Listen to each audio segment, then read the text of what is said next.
condemnation of a slight enslaved majority.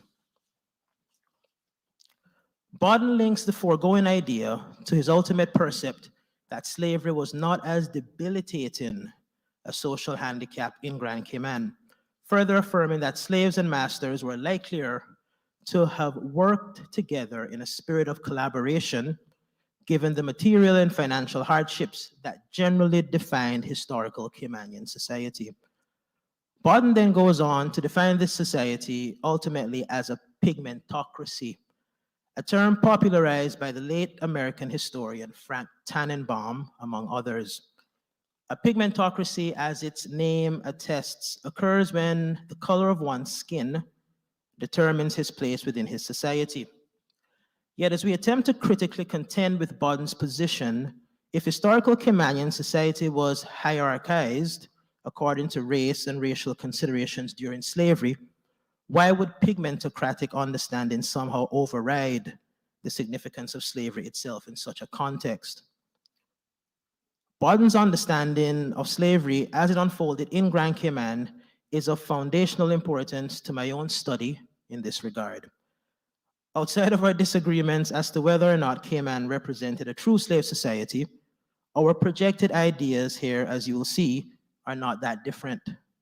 By Bodden's own chosen taxonomic definition, we both immediately agree in principle that the color of a person's skin determined his or her social worth in historical Caymanian society, which would have obviously been borne out by the very practice of slavery in the Cayman Islands between 1734 and 1835. In any case, those Caymanians that I interviewed did agree with Bodden in their own way. The gist of their collective agreement captured in the following synopsis. Cayman could not have been a true slave society considering both our mixed racial makeup together with our present economic prowess. After all, we're not experiencing the political, civil, and economic hardships, say, of a Jamaica or Guyana, proof that those countries are still dealing with the legacies of slavery, generally and broadly understood. Yet the proponents of this view did not, it seemed, stop to consider that the legacies of slavery do not always manifest themselves in overly visible, garish national terms. How are we to interpret, say, the likes of Singapore or South Korea, now independent nations or countries that were once insignificant agrarian, backward, quote-unquote, societies under the tutelage of colonial powers before local autocrats, with Western help, took the reins of power, determined through sound fiscal policies to transform their erstwhile colonies into developed nations in their own right. When faced with this argument, those Caymanians that I did interview slightly changed their reasoning to nonetheless reflect the same conclusion they had arrived at in the first place. Jamaica, many of them further argued, simply was not ready for independence in 1962, perhaps channeling the late Michael Creighton's posit that just before Jamaican independence, many prominent white and near-white Caymanians especially were voicing their own racially motivated fears towards British Jamaica, Cayman's apathetic overseer at the time, further implying that Jamaica was too black and un-Western to maintain a stable, prosperous independence. From there, my interviewees went on to affirm the necessity of Cayman's continued voluntary connection with Britain if the dependency's inhabitants wished to remain prosperous. This argument against the significance of slavery in Cayman, nonetheless, betrays an ideology in part motivated by race and its sometimes invisibly trenchant considerations and effects. The subconscious impetus behind this native way of thinking likely points to the inevitably contingent roles that race and racism did play in the lives of ancestral Caymanians. To be sure, this likely historical certainty is at ideological odds with current efforts keen to altogether erase the legacies of slavery by sanitizing our ancestral history. As if to say, because there was no slavery here, Cayman was never in a position really to suffer from that institution's debilitating legacies. In my attempt to highlight the treatment that I would receive in my adopted homeland throughout my upbringing here, by way of Bodden's illuminating pigmentocratic understandings, I contend that native Caymanians, as defined according to Bodden's criterion, did not need expatriates to introduce them to race and its associated understandings, taxonomies, practices, and disfranchisements. Well before the advent of globalization and spirited multiculturalism in the late 1960s and their accompanying racisms, touched on shortly, native Caymanians of all racial hues were well acquainted with the fact of slavery, both in word and deed, both in action and reaction. Although F.R. Fife of the Jamaica Secretariat would on his official visit to Grand Cayman in 1886 state that Caymanians appeared altogether united in their goodwill towards each other, nothing could have been further from the truth, at least in racial terms. I have elsewhere provided evidence affirming that although life was typically financially difficult for most Caymanians in the late 19th into the early to mid 20th century, racialist considerations continued to color the civil society of those islands. Pun, of course, very much intended. Miscegenation or racial mixing might have been commonplace, but this did not in any way extinguish the thrust of prejudicial ideas and confirmations erected around age-old stereotypes that could have only emanated from the institution of slavery. Well after the fact of slavery, but more importantly, very much in spite of it, there is evidence of racially segregated Caymanian communities in favor of well-to-do white and near-white Caymanians, of entire districts/communities being branded with a particularly common racist prefix relative to those more racially affluent communities and neighborhoods, of certain Caymanians throwing away their drinking glasses that Afro-Caymanians had imbibed from, of white Caymanian sailors not being able to sympathize or empathize with their black and mixed race counterparts on the high seas, who were often forbidden from eating with white sailors, and who were often openly referred to using vile racially motivated terminology that we would not dare use in genteel society today. The point is, when I was as a child growing up in Cayman Brac and openly and routinely being referred to using, I'll say that again, forgive me.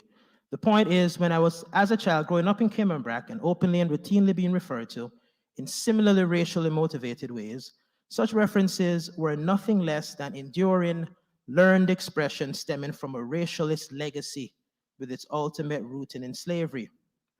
When a racist/sexist epithet was used to describe my mother, simply, or not so simply, because she decided to sit in a front pew of our church normally reserved for a prominent white native family, this incident occurring in the mid-1980s, this utterance was not the handiwork of corrupting foreigners, but of a primordial historical understanding, presenting itself in situ and enlivened by nativist racialist outrage. Those who stood guilty of racially motivated contempt directed towards me and my family did not, subsequent to their expressions, otherwise actually disfranchise or deprive us of our civil rights under Cayman law. Not to the best of my knowledge anyway.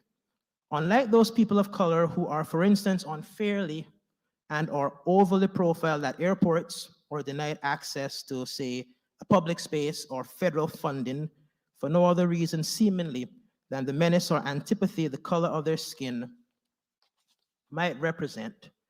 The brand of racism that I experienced growing up in Cayman was more linguistic, situational, and reactionary in nature.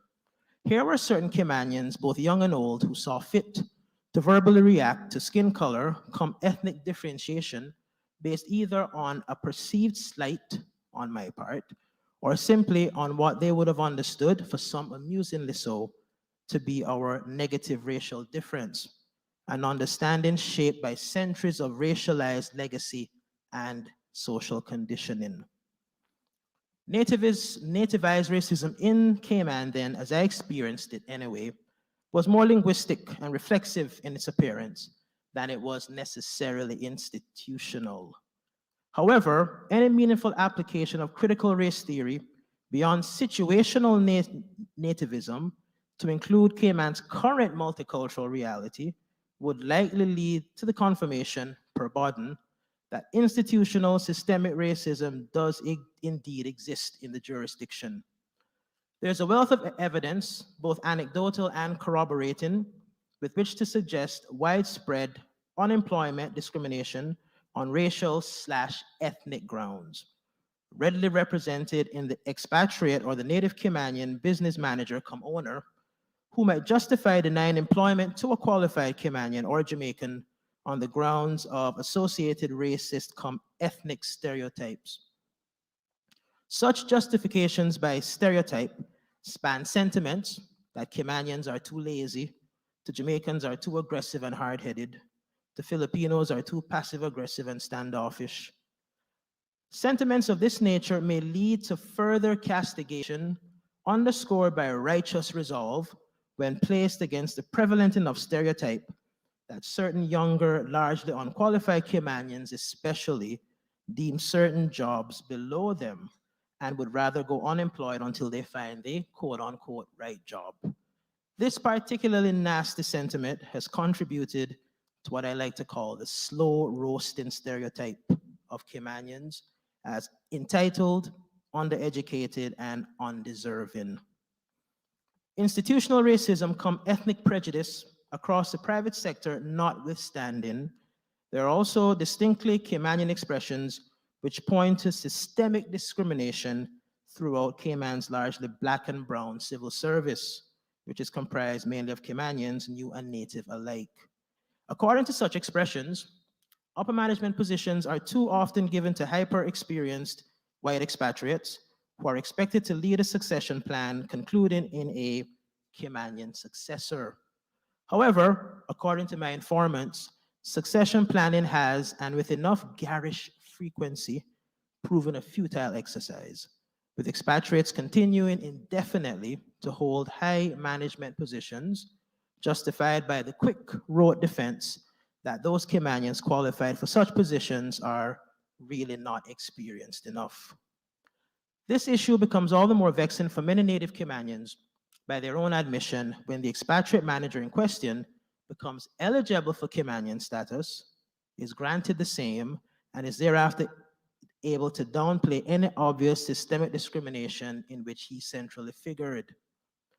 To the extent that racially motivated discrimination in Cayman can, per Bodden, be defined as institutional, I would expect this description to readily reveal itself along intersecting lifeways, be they religious, social, corporate, cultural, etc., that highlight the very social disparities inherent in multiculturalism. Social institutions are entities that occur because of human interactions, be they disparate, unbiased, or a combination of both, which in turn leads to established systems of beliefs and norms built on hierarchical understandings, racial and otherwise. Regardless, beyond such disparities, one would be hard-pressed to a degree to define manifested racism slash ethnocentrism as straightforwardly, systemically institutional in nature in terms of schooling in Cayman. The visible self-segregation that occurs in Cayman on the basis of race and ethnicity is telling enough. But no black child, for instance, will likely be barred entry from a quote-unquote white private school solely on the basis of his or her skin color. Expatriate children are not typically allowed to attend public schools in the Cayman Islands by way of a controversial statute, perhaps inhering, again per Bodden, its own xenophobic self-defeating sensibility, which means that racial considerations would not disproportionately affect expatriate or native children of color who must attend school and who are able usually to attend whichever private school they like. All of this, of course, notwithstanding the institutional discrimination that some of these children of color may well face once they have been admitted to the private school of their choice. The foregoing train of thought, inspired by Bodden's own views of the modern frontier society, together with my anonymous conversations with a wide cross section of represented ethnic groups in Cayman, has led me to the general conclusion that every represented ethnicity and race in Cayman is likely in some way to express its prejudice through daily slights, including, but not limited to, not returning a greeting to someone of a different race or ethnicity, mentally dismissing a stranger out of hand simply because of her accent, or else exhibiting a calculated indifference to racial indifference. Oh, sorry, calculated indifference to racial difference. The dilemma here, however, is that it is difficult to prove racially motivated intent in such slights, and any subsequent unfolding conflict becomes further mired in tacit annoyances supposedly free from racial considerations, when in many cases such considerations prove the stubborn driving force behind one's disparaging cognizance of some of those not like him. This leads to my follow-on conclusion that racism in multicultural Cayman is itself situationally institutional, an outworking of the natural, dare I say, prejudicial tendencies along the spectrum and institutions of humanity, at times intersecting and interacting with the forces of coexistence in such a way that invariably leads to the disfranchisement and or disparagement of certain ethnic and or racial groups. What I like to call subtle race think is very much alive and well in Cayman. To substantiate my preceding train of thought relative to the contradictory, historically motivated impulses of race think, on this occasion notably among native West Indians, Caymanians included, consider the Afro-Caribbean mother, who too often encourages her black daughter to marry someone lighter so as to have quote unquote prettier offspring. Or yet, the educated British West Indian who castigates as backwards a fellow national who is in the habit of publicly destroying the Queen's English. What as well of those West Indians who continue to demonize Afro-Caribbean religiosities associated with, say, Obeah, Santeria, and Voodoo, arguing that their spiritual convictions are anything but religious, but are instead precisely demonic because of their sacrilegious divergence from a faith whose so-called unassailable deistic truth is brutally and chauvinistically tied to its historical and global relevance and omnipresence. Despite the so-called promotion of the universal, indeed multicultural ideal of human egalitarianism, many of us continue to enact rank hierarchical understandings on ways and conditions considered anterior to progress.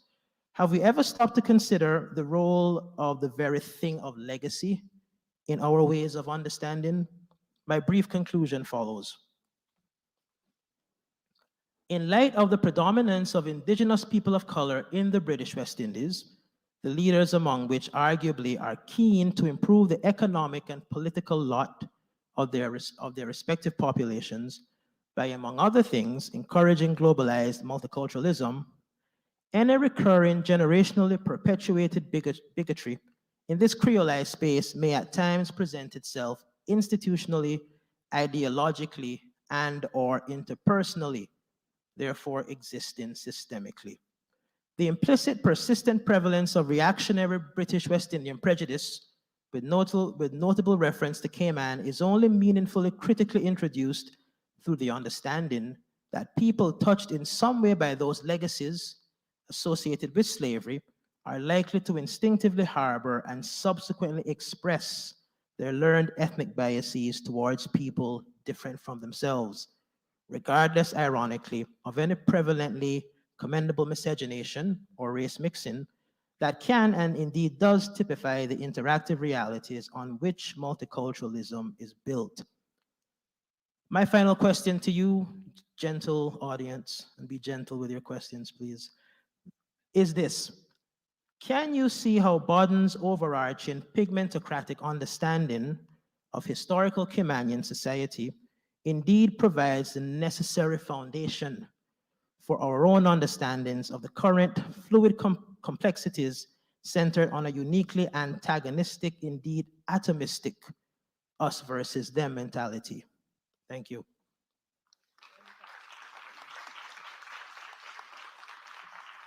One question? Yes, sir.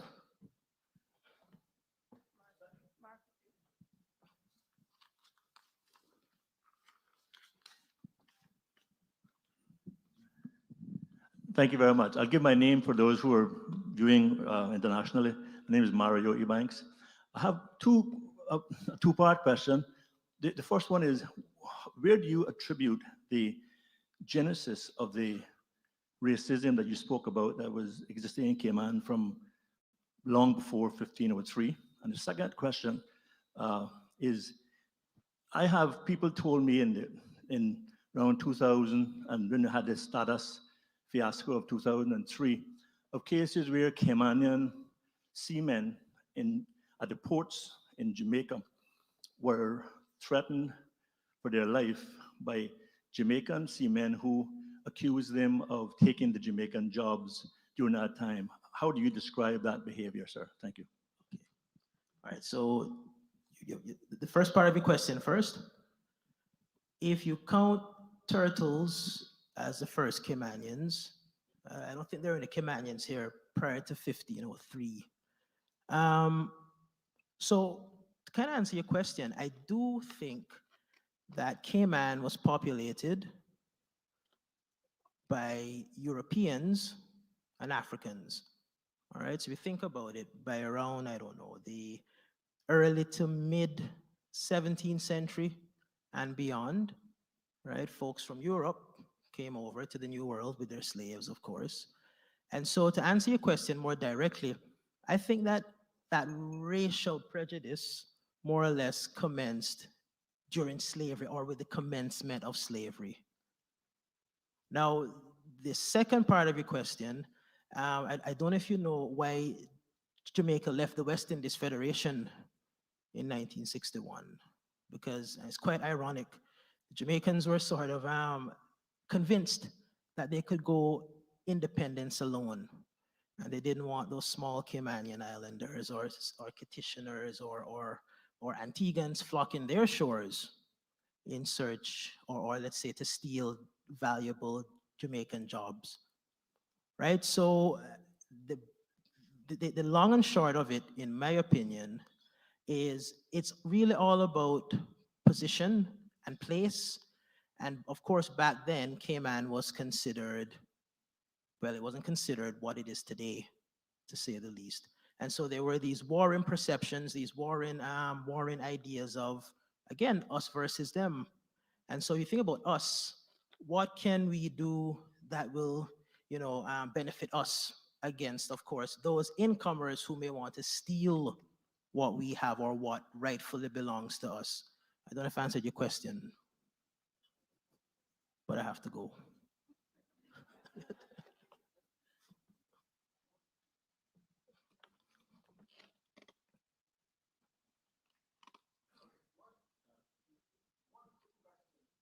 You think what you came across has any spiritual or religious connections? Could you clarify so I don't get in trouble? Well, uh, you went through a lot of stuff and a lot of comparatives, but I wonder if you look back at, I think through the Caymanian society, you'll find that religion, the religious factor, played a very important role in all of our perceptions or all of our movements forward. So, did you run across anything relevant to that? Yes, sir, I did. So again, this idea of, let's say, religious unassailability. So when you think about Christianity, that's what comes to mind, right? Christianity as the unassailable religion. And we think that way today. And I don't think many of us have actually stopped to consider why it is we view Christianity in that light, especially against the likes of Obia and Voodoo, that are automatically, I guess, condemned for their retrograde demonic properties. And so, in my mind, it really comes back to colonization and history being forged from the viewpoint or the vantage point of the winner. And so the winner takes all pretty much in this regard, where the winner's ways, including the winner's religious ways, cultural ways, become the norm.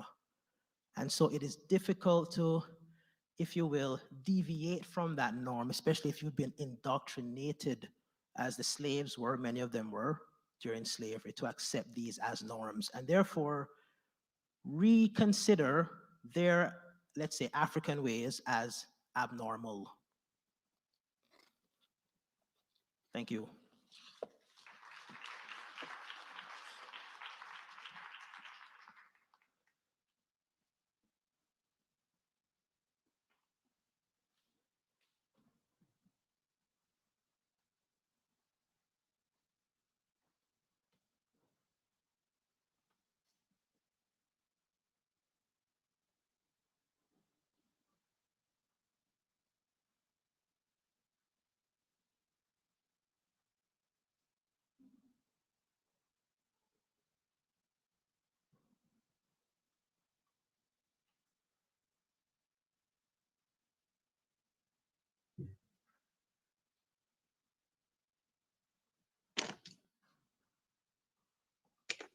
Oh, okay.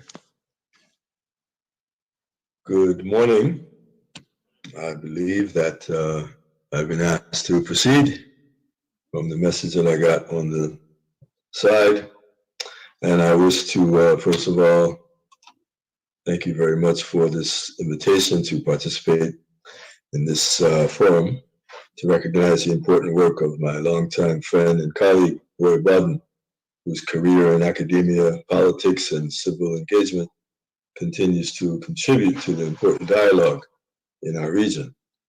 I'm pleased to address the question that was given me on the state of play of the British overseas territories, an issue which Roy has continued to examine in much of his work. I'll take a decidedly comparative approach relative to other Caribbean dependencies, in recognition that there are other dependencies in the region administered by various cosmopoles, such as France, the Netherlands, United States as well. I will emphasize that the same international law, the United Nations Charter, is applicable to the status of all of the dependencies. Now, in this context, we find in fact, in the region, we have the most variety of such dependency arrangements anywhere in the world in such a small space. The British dependency model may differ from the rest in how they are structured, or how it is structured, but there is commonality with the other models in the asymmetrical political status relationship where power is designated and delegated to the elected government, not devolved as it is often projected. It is delegated because it can be taken away, and we've seen example of this, of course, in the Turks and Caicos in 2009. A few points of comparison of the dependency models are useful in this discussion. In the UK dependencies, there is a direct role of the cosmopole in the daily governing process in such areas as control of the public service, internal security, external affairs, among other areas. Additionally, of course, there is the exercise of reserve powers, as well as the ability to deny assent to legislation if adopted by the elected government. And of course, that is the authority as well to introduce legislation which must be adopted irrespective of the position of the elected government. In the case of other territories, the United States governance of Puerto Rico and the US Virgin Islands has a decidedly different approach. Theirs is more indirect.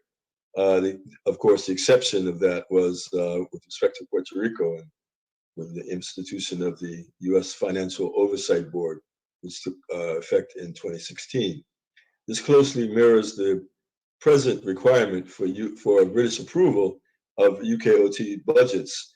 And also, if you look at the Dutch model, you'll find a similar activity requirement in regards to the Dutch dependency model through the consensus statutes. Now, overall, the U.S. dependencies are governed under something called the unilateral plenary authority of the U.S. Congress that will allow laws to be applied to the territories without their consent and often against their will.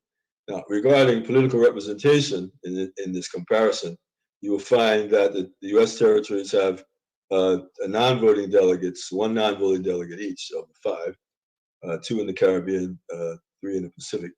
And of course, this is to the House of Representatives, but no representation in the Senate. And of course, no vote for the President of the United States. This compares with no representation of any kind for British territories in the UK House of Commons.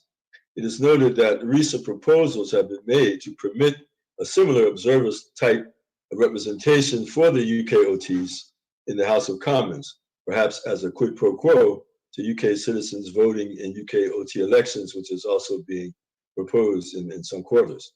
Both the UK and the US dependencies are classified as non-self-governing under international law. And this is under Chapter 11 of the United Nations Charter, which provides that those countries that administer these territories have an obligation to bring these territories to the full self-government. Now, if we look at the Netherlands model, you will find a similar situation. There, in fact, the Dutch have 2 separate models, one of semi-autonomy in the case of St. Martin, Aruba, and Curacao. And you also have the other model of partial political integration, and that is Bonaire, St. Eustatius, and Saba, closer, the smaller of the islands administered by the Netherlands. Now, in both cases, full economic and full political rights are not achieved, neither through the autonomy model or the integrated model. Now, neither, of course, if you compare this to the French dependencies, you'll find that the French overseas departments are effectively models of full integration, whereas the people exercise full political rights, including voting representation in the French political system and the presidential vote. Similar parallels can be drawn with dependencies in the Pacific. The other models in the Caribbean, the other French models, are collectivity models. St. Martin and St. Bart's should be watched closely in terms of their self-governance sufficiency. Now, the state of play with respect to the UK OTs, it is suggested that the state of play is incomplete. That is to say that the UK OTs have not reached the full measure of self-government required by international law under the United Nations Charter and the relevant resolutions, in particular, resolutions 1514 and 1541. The particular article of the Charter that is important is Article 73, subsection B, which essentially is the article that obligates the countries that administer territories to develop self-government and bring these territories to the full measure of self-government. Now, there is a role to play, as I mentioned, with respect to the United Nations in this process. And of course, the UN role is that of political evolution of the UK OTs and other dependencies has often been misunderstood and frequently misrepresented, sometimes inadvertently or oftentimes purposely. Now, the UN, as the premier global multilateral institution, has the primary function of establishing the rule of law in global affairs, including in decolonization, which is a matter of international law, not simply a matter of domestic law of the cosmopole. Now, the international rule of law is essential to advancing the territories to the full measure of self-government under the UN Charter. And it is the administering powers who are responsible for ensuring that this mandate is carried out.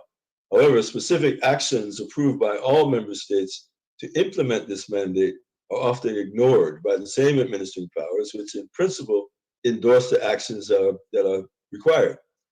Now, this inaction has resulted in a period of what I refer to as decolonization stagnation, since it began really at the beginning of the 1990s, late 1980s, coinciding with the end of the Cold War and the independence of Namibia.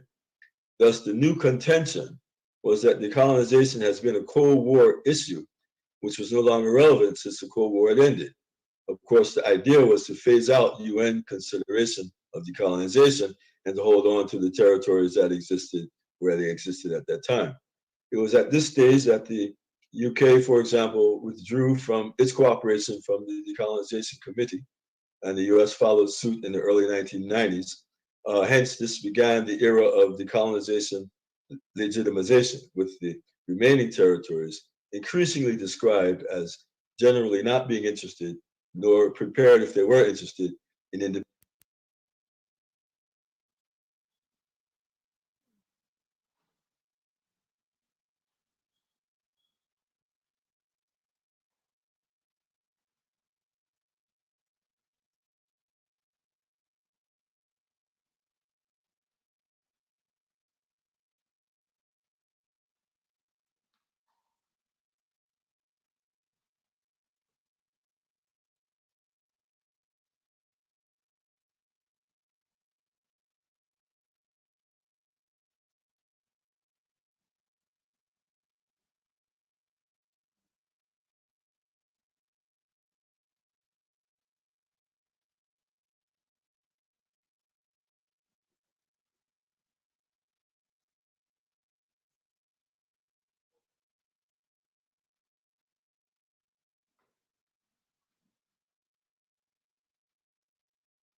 I think you, I think you made reference to the UN mandate. Now, why, or do you have any thoughts on why these mandates are not being uh, actioned, at least, or even thought about?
Moved around a little bit? Or, yeah. Yeah, I'll just wait for some slides to go up. Thank you.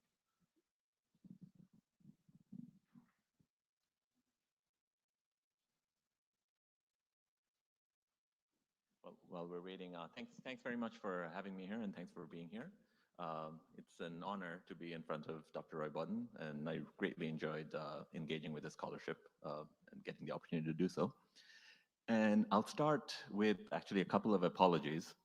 One is that we've been discussing in the earlier talks very powerful, consequential ideas about the legacy of slavery in the Caribbean and the long-term consequences even today. And compared to such consequential ideas, what I'll be talking about is decidedly mundane. It's very practical. And so I actually almost feel bad about talking about this. And I was thinking, like, should I be engaging with the powerful ideas that are being presented? But then I realized actually that would be a worse idea. As it is, you can see I'm the lightest skinned person on stage. And my only expertise here is that I'm married to a Black Caymanian woman, but that doesn't make me an expert. I haven't even figured her out yet, or my marriage out. So, so I'm definitely not an expert on race relations. And second reason is that it is these a lot of what I heard today already and what I've learned throughout my life, being educated on these matters, is very painful, and it's hard to hold things together. I don't know how you're able to do it. I remember visiting Elmina Castle on the Cape Coast of Ghana. So I'm a development economist, so I actually my work is in South Asia and Sub-Saharan Africa. And like being there and thinking about like my children's ancestors, and that's actually the castle through which many Jamaicans and Caymanians, the people who were forcibly brought here, that's actually the castle that they came through. I wept for 30 minutes straight. These are still, I'm sure, emotions are really raw for everybody here. So with that said, my second apology is that, I have a different title on the program. So the title was going to be about, initially when I started reading Dr. Bodden's work, I started thinking about, I wrote most of his historical works. I was thinking, there might be something for Caymanians to learn about its own history based on the things I study in developing countries today, because some of the challenges that Cayman Islands went through, right? And luckily we're doing well here, very well here right now. Those are some of the same challenges that the populations that I study in Africa and Asia are still going through. Right. But then, like as I kept reading his work, I realized, I might be more impactful if I talk about the future rather than talk about history. So I'm going to try to do that. So I'm going to sort of link some of the practical issues that I see in the Cayman Islands today, right, and how it and what I learned about them by reading Dr. Bodden's work. Okay. And from the pictures that I chose to put up on my title slide, you have a sense of what are some of those issues that I'm worried about. So first of all, thank you, Dr. Bodden, for enriching all of our lives with what you've written. He is, really an impressive and comprehensive writer of Caymanian history. And it reminded me of reading Jared Diamond's work, who draws on many different fields. In his case, geology, history, and in Dr. Bodden's case, impressive archival research, characters of a historian, and especially in a very data-poor environment, right, where for the early period of the Cayman Islands, we really don't have many written records, and he's had to very cleverly and creatively make indirect inferences about what life was like here based on written records in the surrounding islands, right? But also ethnographic research techniques reminiscent of a cultural anthropologist to interrogate current Caymanian society, and then political analysis to understand governance and decision making and how we came to be where we are, how decisions are being made. And I think that has immense consequences for the future development of the island that I'll touch on today, right? And then I feel sorry for him that he was actually also forced to dabble in some finance and economics, the type of boring things that I work on. And that's probably the least interesting part of his life, right? But which is what my entire life is. And he's created a fantastic public good for future generations, right? So he found a data-poor environment, and he's really leaving us a very data-rich environment for future Caymanians to build on. Okay, so these analytical tools that he's developed and used, some of the terminology that he's developed, that can be applied to investigate some of the most important issues facing Cayman today. And as a relative outsider, right? I say relative, I have been married to a Caymanian for over 25 years, but still, I feel like I'm a bit of an outsider as a South Asian speaking about Cayman. Here are the few most important issues that from my perspective I see. Okay.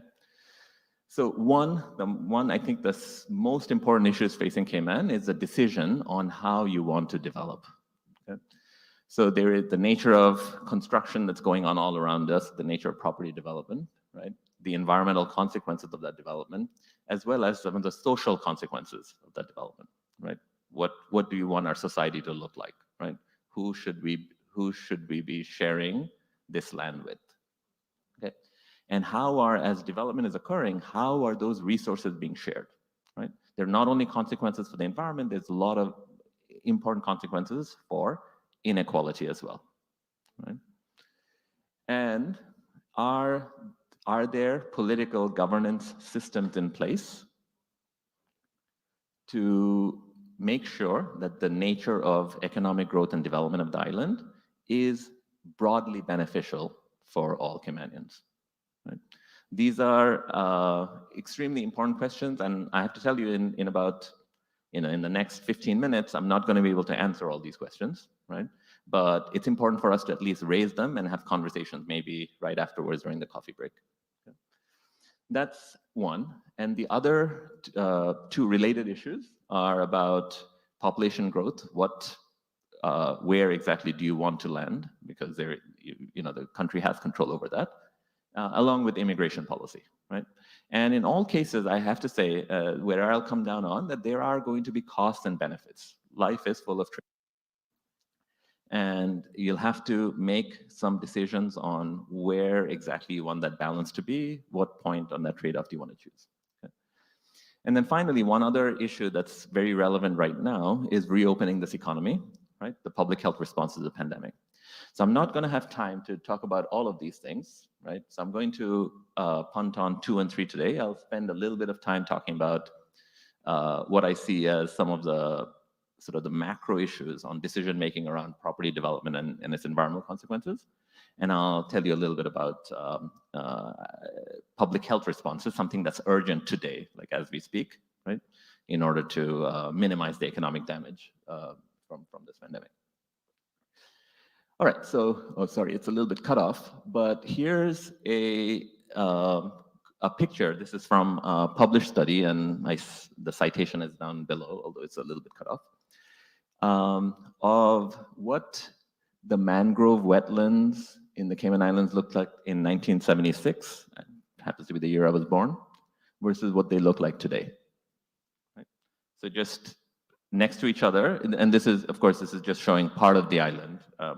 Much of the wetland is also on the east end and north side.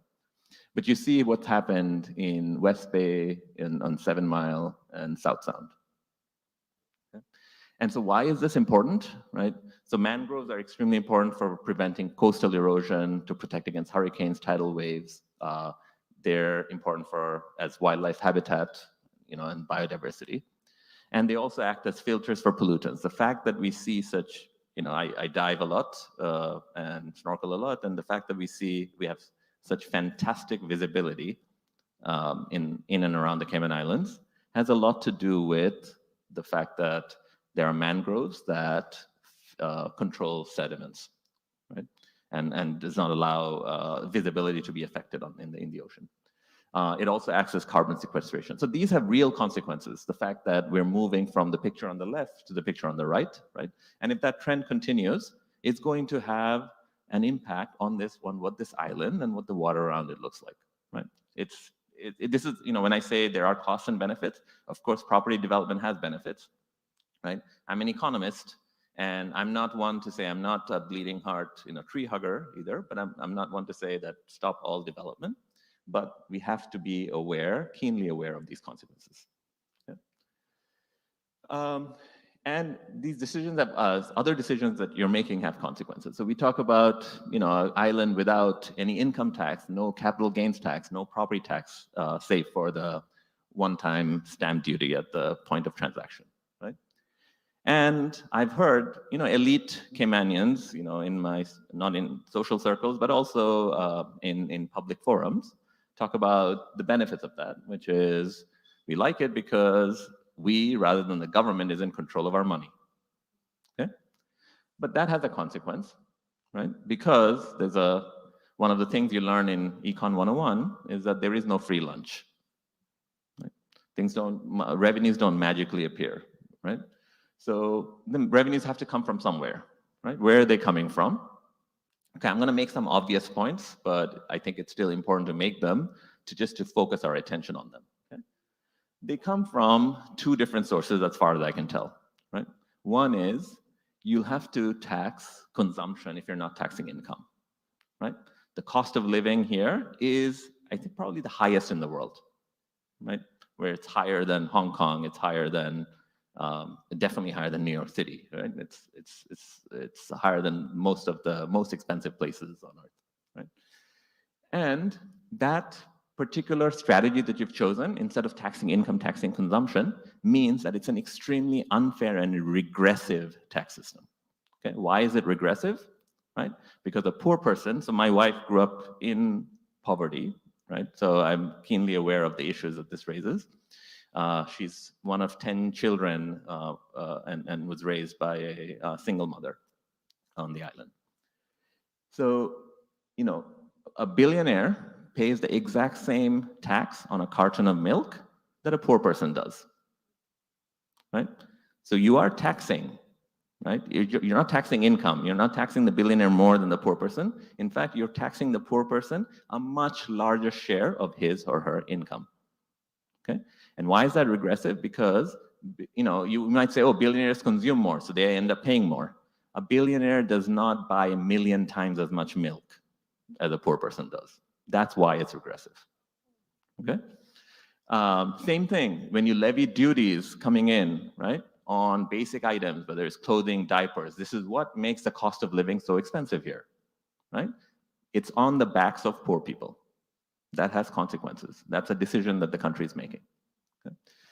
And then on the other important source of government revenues, I think around 10% is from property development and real estate, and that goes back to the conversation about the environmental consequences. Okay, and if government revenues are so dependent on property development, there's going to be pressure to build, right? If you want to balance your budget. Okay. And you know, the study from which I got those pictures, right, that looked carefully at exactly where the mangrove loss is from, exactly what type of land use. The majority of mangrove loss that can be identified is coming from high-end property development. And so there needs to be some kind of a balance, right? Look, when you do high-end property development, there definitely is economic benefits. If you're encouraging rich people to come and live on the island, there's definitely going to be some economic benefits, right? But you have to think carefully about how do you balance the environmental impacts, the social impacts from against those economic benefits. Okay? And when you think about balance, so I started doing a little bit of research with the help of many friends in the Cayman Islands on exactly how are decisions being made, right? And the way that in the United States, you know, we make decisions is that there should be, it's mandated to have a serious thinking about the costs and the benefits. So you do environmental impact assessments, you do cost benefit analysis, that's mandated by Congress, right? That the Environmental Protection Agency for every development decision, whether it's infrastructure or property, right? Or a new factory, right? You have to think about what the dollar value of the environmental costs are, right? And so there's a central planning authority in the Cayman Islands that has the following mission statement that to ensure all development application is aesthetically pleasing, environmentally friendly, sustainable, technically sound, etc. Okay, it has all the right words. Okay. Oh, sorry, that wasn't meant to be a joke. But I guess your reaction tells me something about how people feel about this.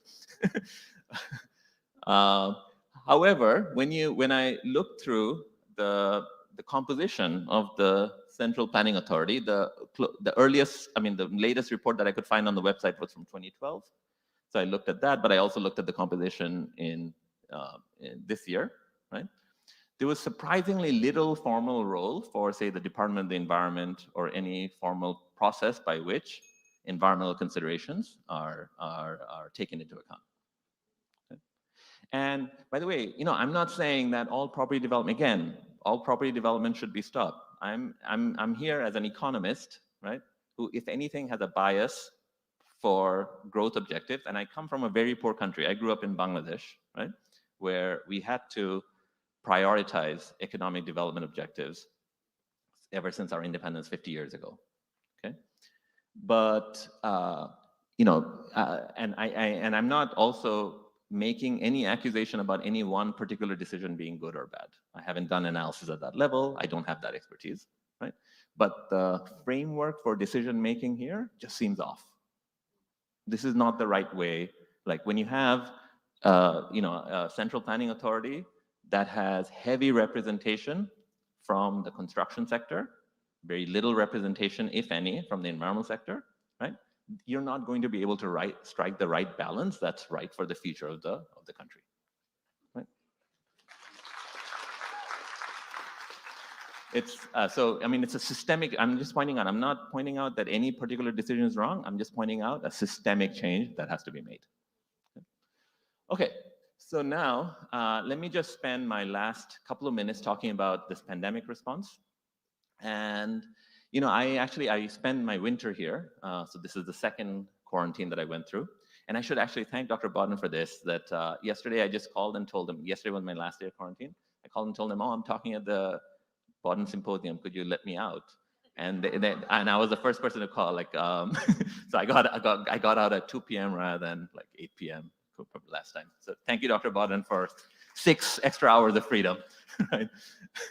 And also, you know, I called up, like, my dad last minute had to come with me because of the pandemic situation in Bangladesh. He couldn't go back. So I called up Cayman Airways saying, can I have an extra seat? They're like, no, flights are booked. But I'm talking at the Bodden Symposium. Can I have an extra seat? They're like, yeah, fine. So that's why I'm not on Zoom today.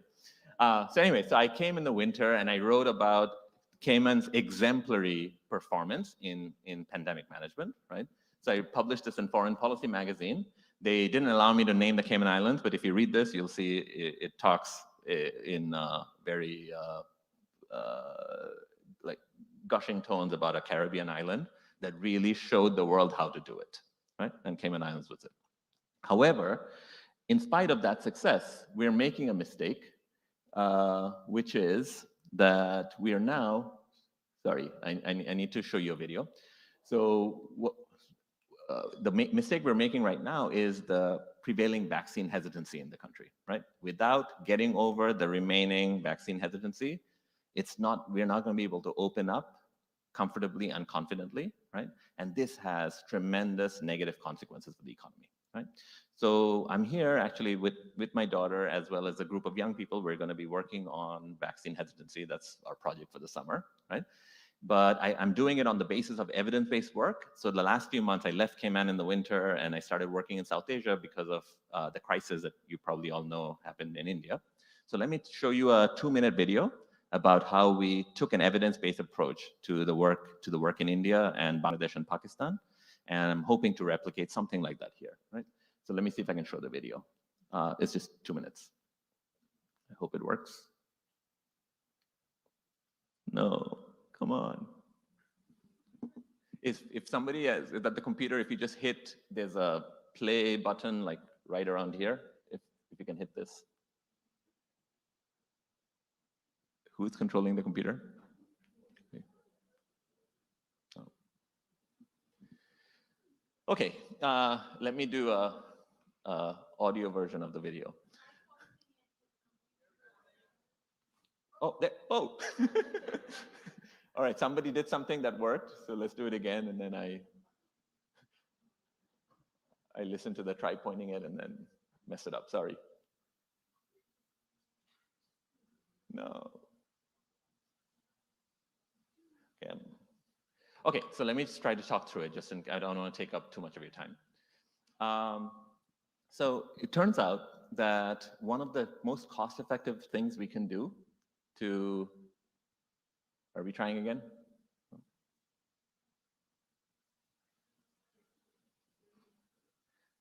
Okay.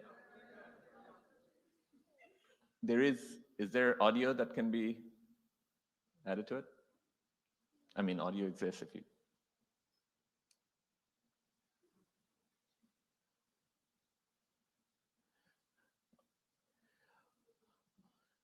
Okay, so these are pictures of the work I've been doing for the past few months.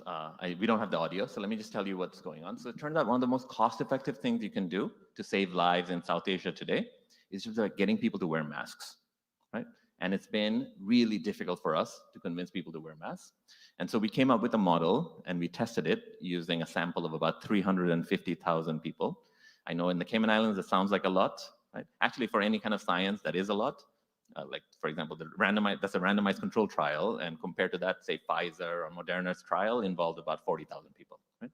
We ran a trial on 350,000 people on masks rather than vaccines, or rather than, say, the Pfizer vaccine. And what we found is that you can, first of all, through a combination of 4 strategies that I'll show you, that's in this picture, right? You can get people to wear masks that persists for the 10 weeks that we track their behavior. So in a treatment area, there's like a tripling of masks relative to control areas, right? Control villages versus treatment villages. And then we've also done seroprevalence surveys, so which is in the treatment areas, after you get people to wear masks, you can collect blood samples and do serosurveys to figure out if there are COVID antibodies, right? To show that there are significant decreases in COVID. And then what that map was showing is that work started in Bangladesh, and we've now scaled it up to hit millions of people in India, Pakistan, Nepal, and Bangladesh. And there's a very impressive NGO I work with in Bangladesh called BRAC, which is the world's largest NGO. And as we speak, they're taking the model and implementing it for about 81 million people. Okay. So yes, that's for BRAC, not for me. They're the ones doing the hard work. So what the idea was that, okay, we are able to actually change sort of masking behavior, right?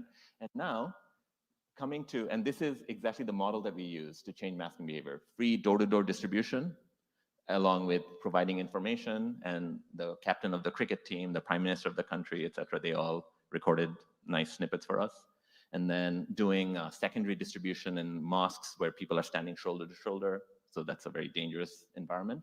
And at markets, and then like intercepting people on the street and reminding them, we distributed masks, can you please put it on, right? And a little bit of social shaming. Okay, so that's what worked. So now, after doing this, right, so our idea was, okay, what do we do about vaccines? And in Cayman, what I'm worried about is the fact that about the last 20, 30% of the population that's still resistant to taking vaccines, okay? And here we started thinking carefully through, okay, who are these people and what are their concerns, right? Based on some research I've done, so I collected data first from about 44,000 people in 15 different countries where we understood what are the drivers of vaccine hesitancy, okay? And you can characterize, the people who are hesitant. There are some people who have sort of conspiracy theories. I'm sure you've heard those among your friends and neighbors, that people are injecting some weird thing on you and they're going to track you for the rest of your life. So there's some of that. But a lot of people are just, they're not deeply hesitant, right? They're kind of indifferent. You just need to like give them a little push, or like offer transportation services, or make it just easy for them to go get vaccinated. Okay. So if we want to have an evidence-based approach to solve this problem, we need to understand exactly what the constraints are and how do you overcome them. And so finally, this is my final slide. So what we're doing is collecting and analyzing data. We need to do this in collaboration with the Department of Public Health to understand who's remaining vaccinated, what parts of the island, right? Then we design interventions, and taking advantage of the fact that there are many young Caymanians who have time on their hands during the summer, right? Implement those interventions around the island. Okay. So let me stop there. Thanks very much.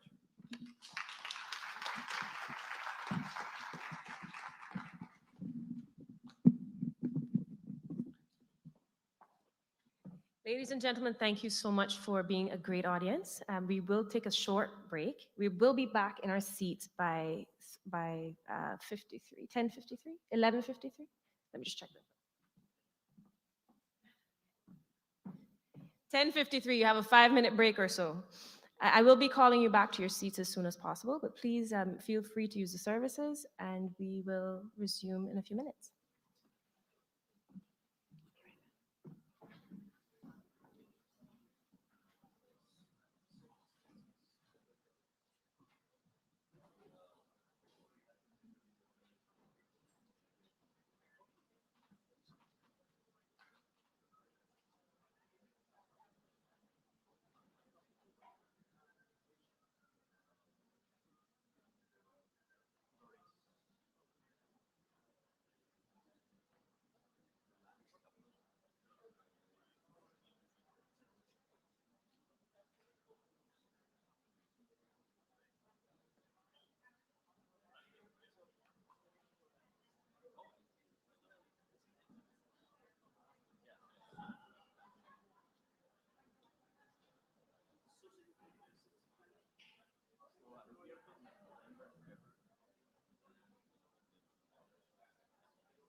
I'll give it another 2 minutes.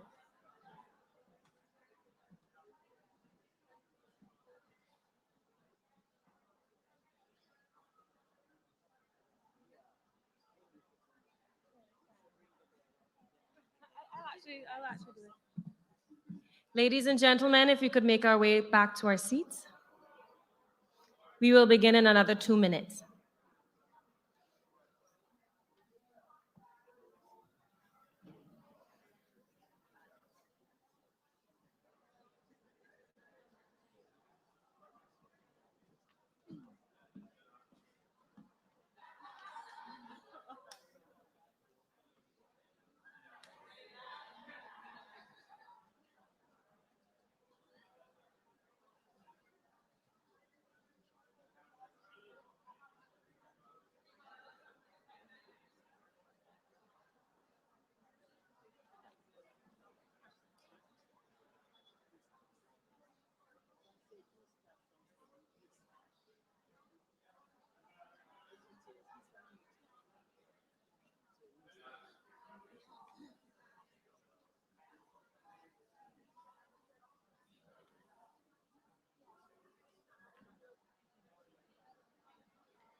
Ladies and gentlemen, as you make your way to your seats,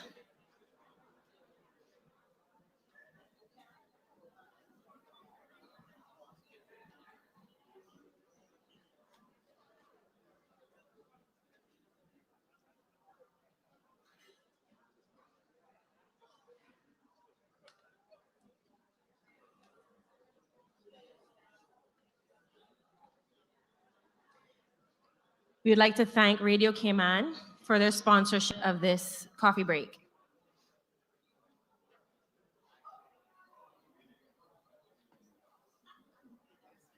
Sorry.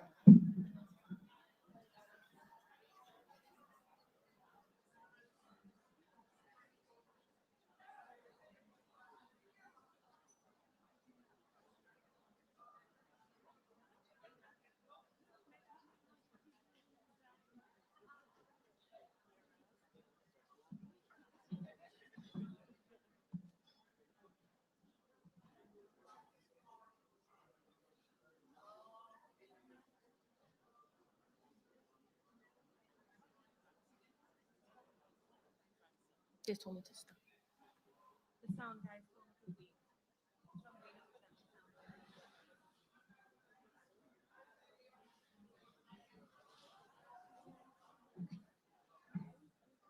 Ready?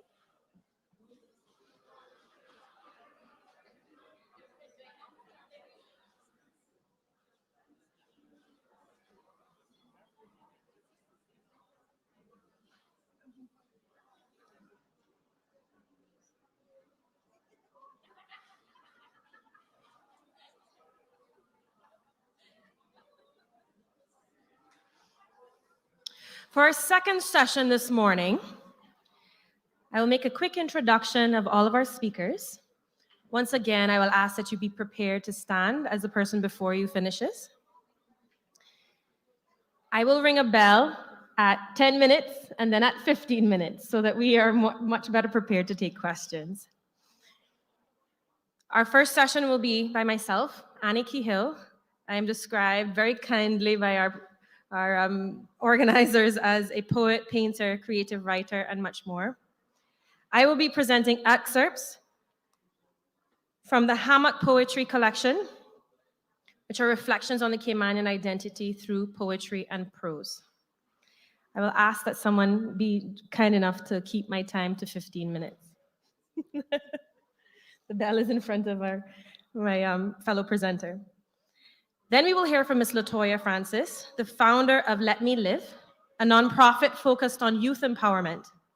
A fresh look at education, the evolving views of a young Caymanian. She will be followed by Dr. Erica Gordon, Assistant Professor and Chair of Social Sciences, Arts, Humanities, and Education at the University College of the Cayman Islands. And Dr. Gordon will be presenting on the internationalization of education, implications for small states. Finally, before lunch, we will hear from Dr. Eustache Placide, computer science professor and former chair of the Computer Science and Engineering Department at the University College of the Cayman Islands, who will be joining us via Zoom. Dr. Placide will be presenting on the integration of special education students' needs in the computer science classroom, the instructor's role, and the practical tools to ensure student success in high school and university. But first, we'll spend some time, and I'll ask that my slides go up, with the Hammock Poetry Collection.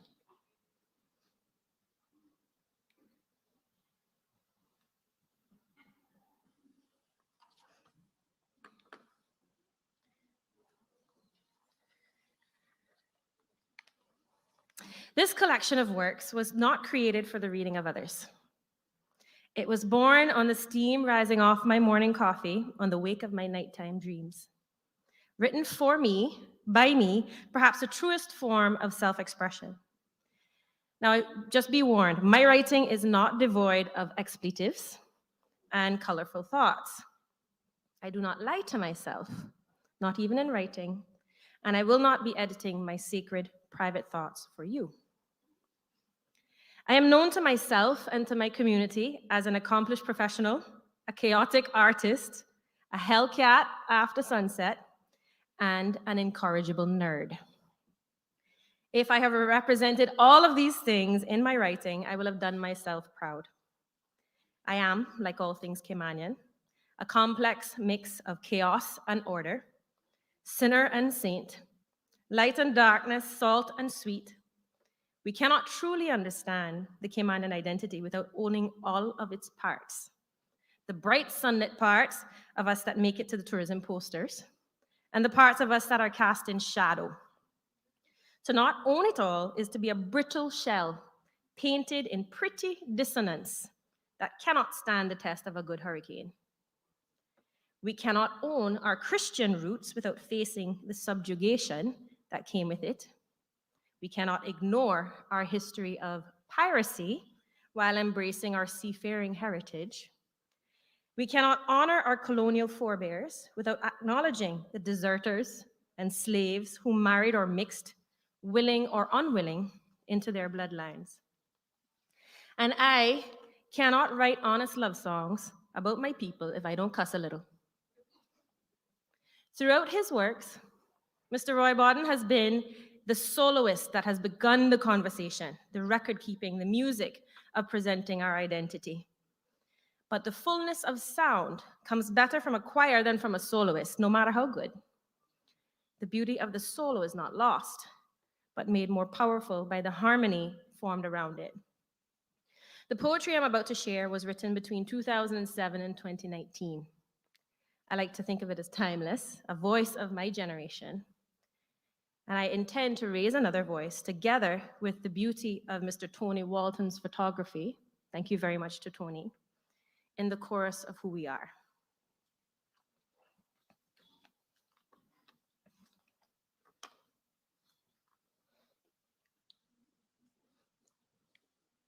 Where do I?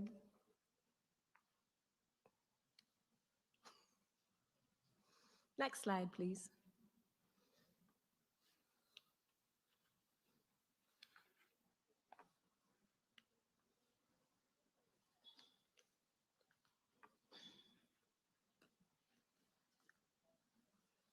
Hammock Lullaby.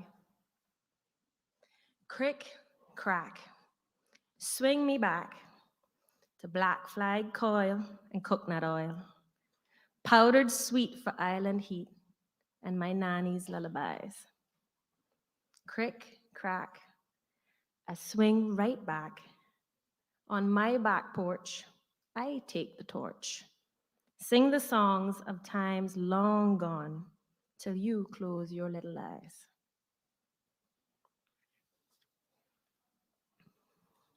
Crochet bedspread. Now, this is a quick note on this poem. There is a secret life of women in most societies that passes down from generation to generation, from mother to daughter. In this Cayman, we are no different. Our mothers taught us how to care for our female bodies, how to clean fish and meat and season a pot, and how to use needles and thread to create a knotted pattern of elaborate beauty. You know, many of us in this bedroom, in this room, have like a crochet that their grandmother made in their bedroom. Am I right? So crochet has been a tradition in most Caymanian families, but it is a dying art. I'm very fortunate that it's not a dying art in my family, but it remains a bushwoman's solace when the world gets too loud. On days when I cannot bear to hear another arrogant word blown with hot air on an ill wind out of the foul mouth of man, I choose to sit smiling and surrounded by color, fluffy beauty made by gentle sisterly hands, tributes to goddesses long made wrong by a man's best laid plans and septic world. For this we were made, for this we make, for the world that could be, for all of our sakes.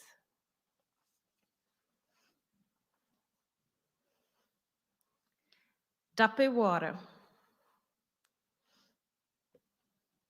So dape water is a term that Caymanians give to places of really, really deep water, which we are blessed to be surrounded by. Not all islands have the kind of depths that we have around us, right? But dape water is where the rays of sun refract on the water and make it look bottomless and shallow at the same time. You will never understand a childhood lived waiting for fish to jump, watching every crest for gray, every swell for sharp angles, eyes slicing over water.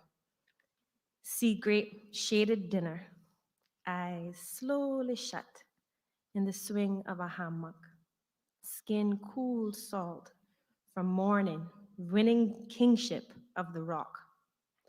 Brought here by pain, not by airplane, we see different things in the mirrors of deep water.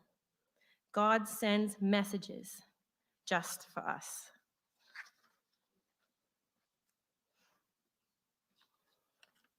I see my slides have caught up. Dear Pa, you are missed every day by those you left behind. Your girls long for your comfort when the world gets so unkind.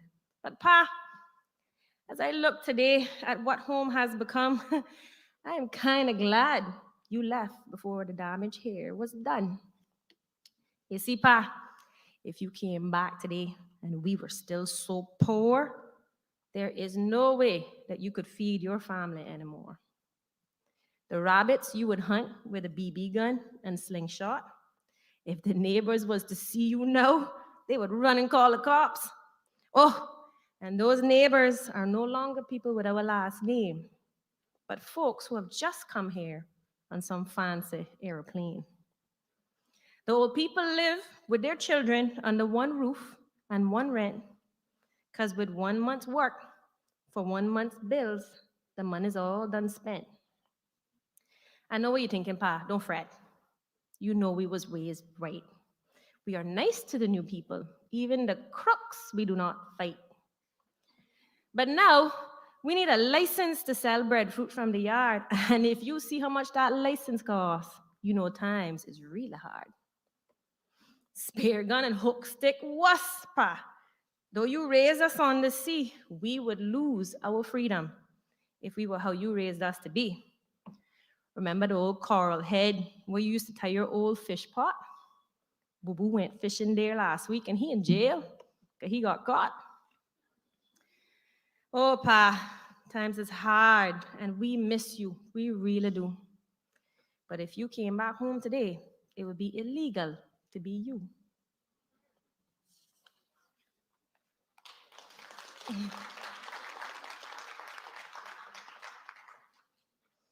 Still I see people come from far and wide to rest upon this island's pride. They will never see the things that our eyes see. The tree that was before the wall, titans we have seen rise and fall, layer upon layer of timeless memory.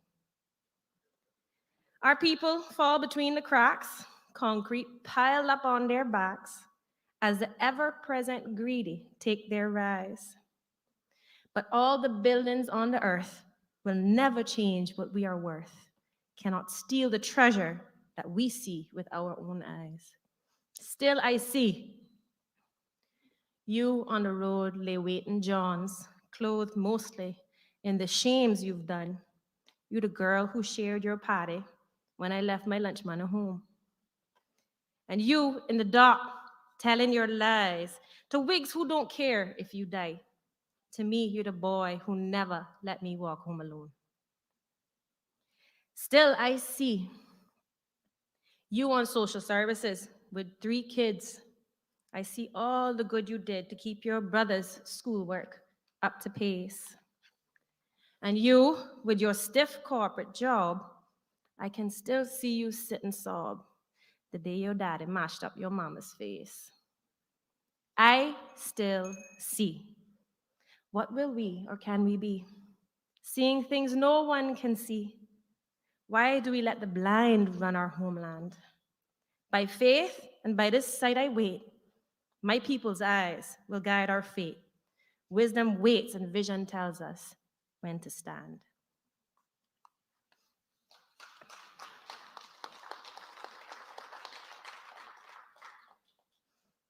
Election prayer. This was not written this year. Oh, my darling islands, I send you all my love.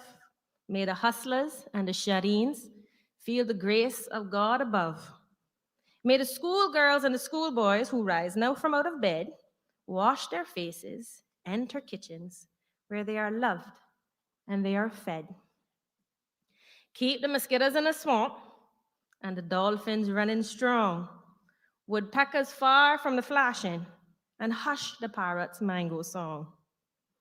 May the struggling baby mama get all the help she needs, and may the inmate and the officer see God's sky above the weeds. May the doctors do the right thing, keep the lawyers far from lies, help the cashiers all to balance, and the cooks to win over flies. Keep the lowlands safe from flooding, keep the sand up on the beach, and keep evil from our hearts, our treasures out of Satan's reach. Bless the grannies' lullabies and the daddies who provide. Bless the adults at sunrise, fishermen out off north side. Keep us all in safety. Keep our sailors' wits afloat. And may the good Lord's will be done when we all go out to vote.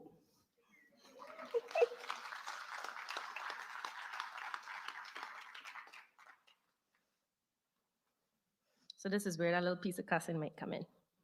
Hang tight. Church girl.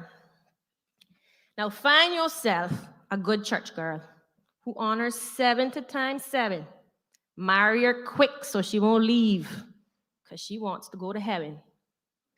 Perhaps a Seventh-day Adventist girl. She'll save her Sabbaths just for you.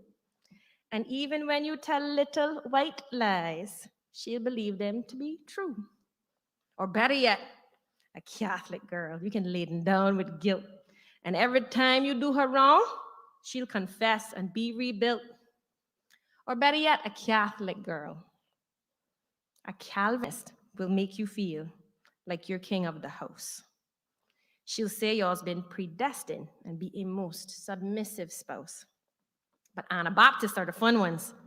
In their God-gifted free will, she'll even let you have a drink or two, say grace, and eat your fill.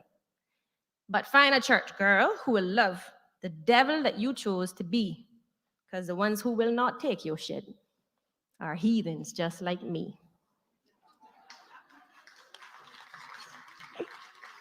Don't tell my mother I did that. Emotional Caymanian.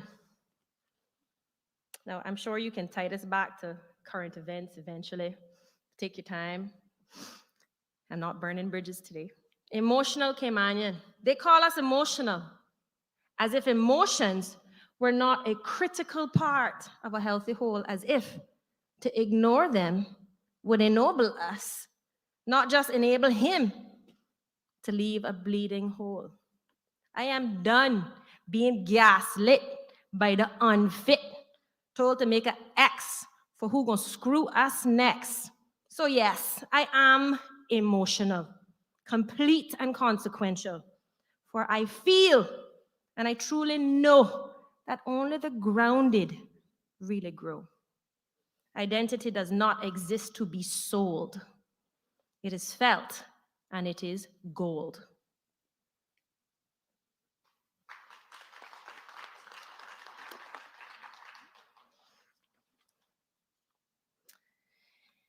The secret swims in our blood, no one knows but us.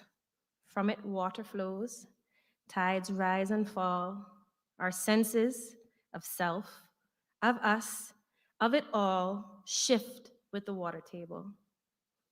I feel it breathe only when this water breaks its silver back on the hunted reefs of home, and when my eyes lock on those of an island man alone. I am trapped by it, comforted in it, overwhelmed with it, hungry for it. Who I am and who I long to be, all my hurt, all my feels, all my comfort, the color of my blood, the smell of my breath, there is no life without salt.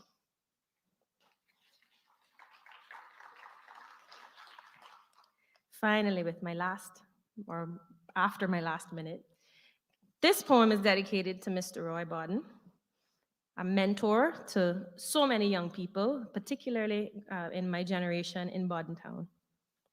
Son of limestone.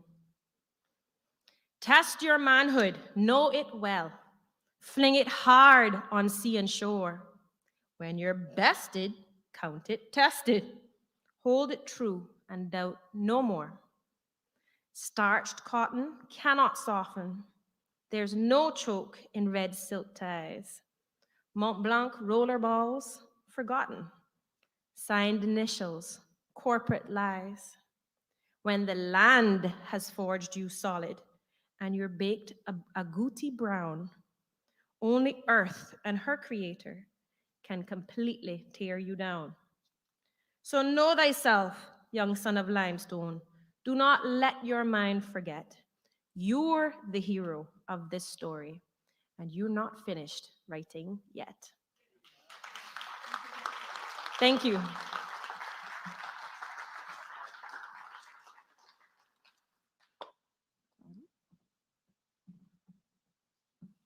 Any questions?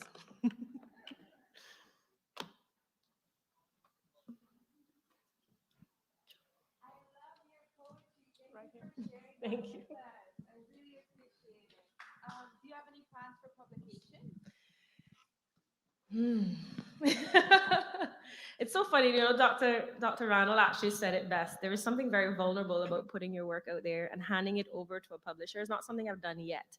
But the two people sitting at the very front of this auditorium have challenged me to make sure that that is done within the next few months. So the answer to that is yes. Thank you. Okay. I hear Mr. Loxley, but I don't see Yeah, him. yeah, ditto on the publication, but do you also write music? Ooh. Because some of them are very musically. Oh, I haven't done so yet, but I am very much open to it. Okay. And if I know the voice, I think there's a guitar usually attached to that. So, sir, please feel free to reach out. I just want to say as well that that was very beautiful. It really moved me emotionally. I'm all about the youth, and I just wanted to know, I guess my only question would be going forward, perhaps into the next school year, if you have any plans to perhaps introduce yourself to the public schools, the high schools. Ooh. I don't have plans at the moment, but I've actually been in and out of the public schools ever since I graduated from the system. but I'm very much open to it. One of the things that I'm very careful about is what I put in the mind of a young person, because like I say, this is very, very private. And this is the tame version of my full collection, as you can probably imagine. But I'm very much open to sharing. I also teach how to write poetry. So I'm very open to sharing that as well. So please feel free to connect with me after. You know how to find me. Anyone else? Thank you very much.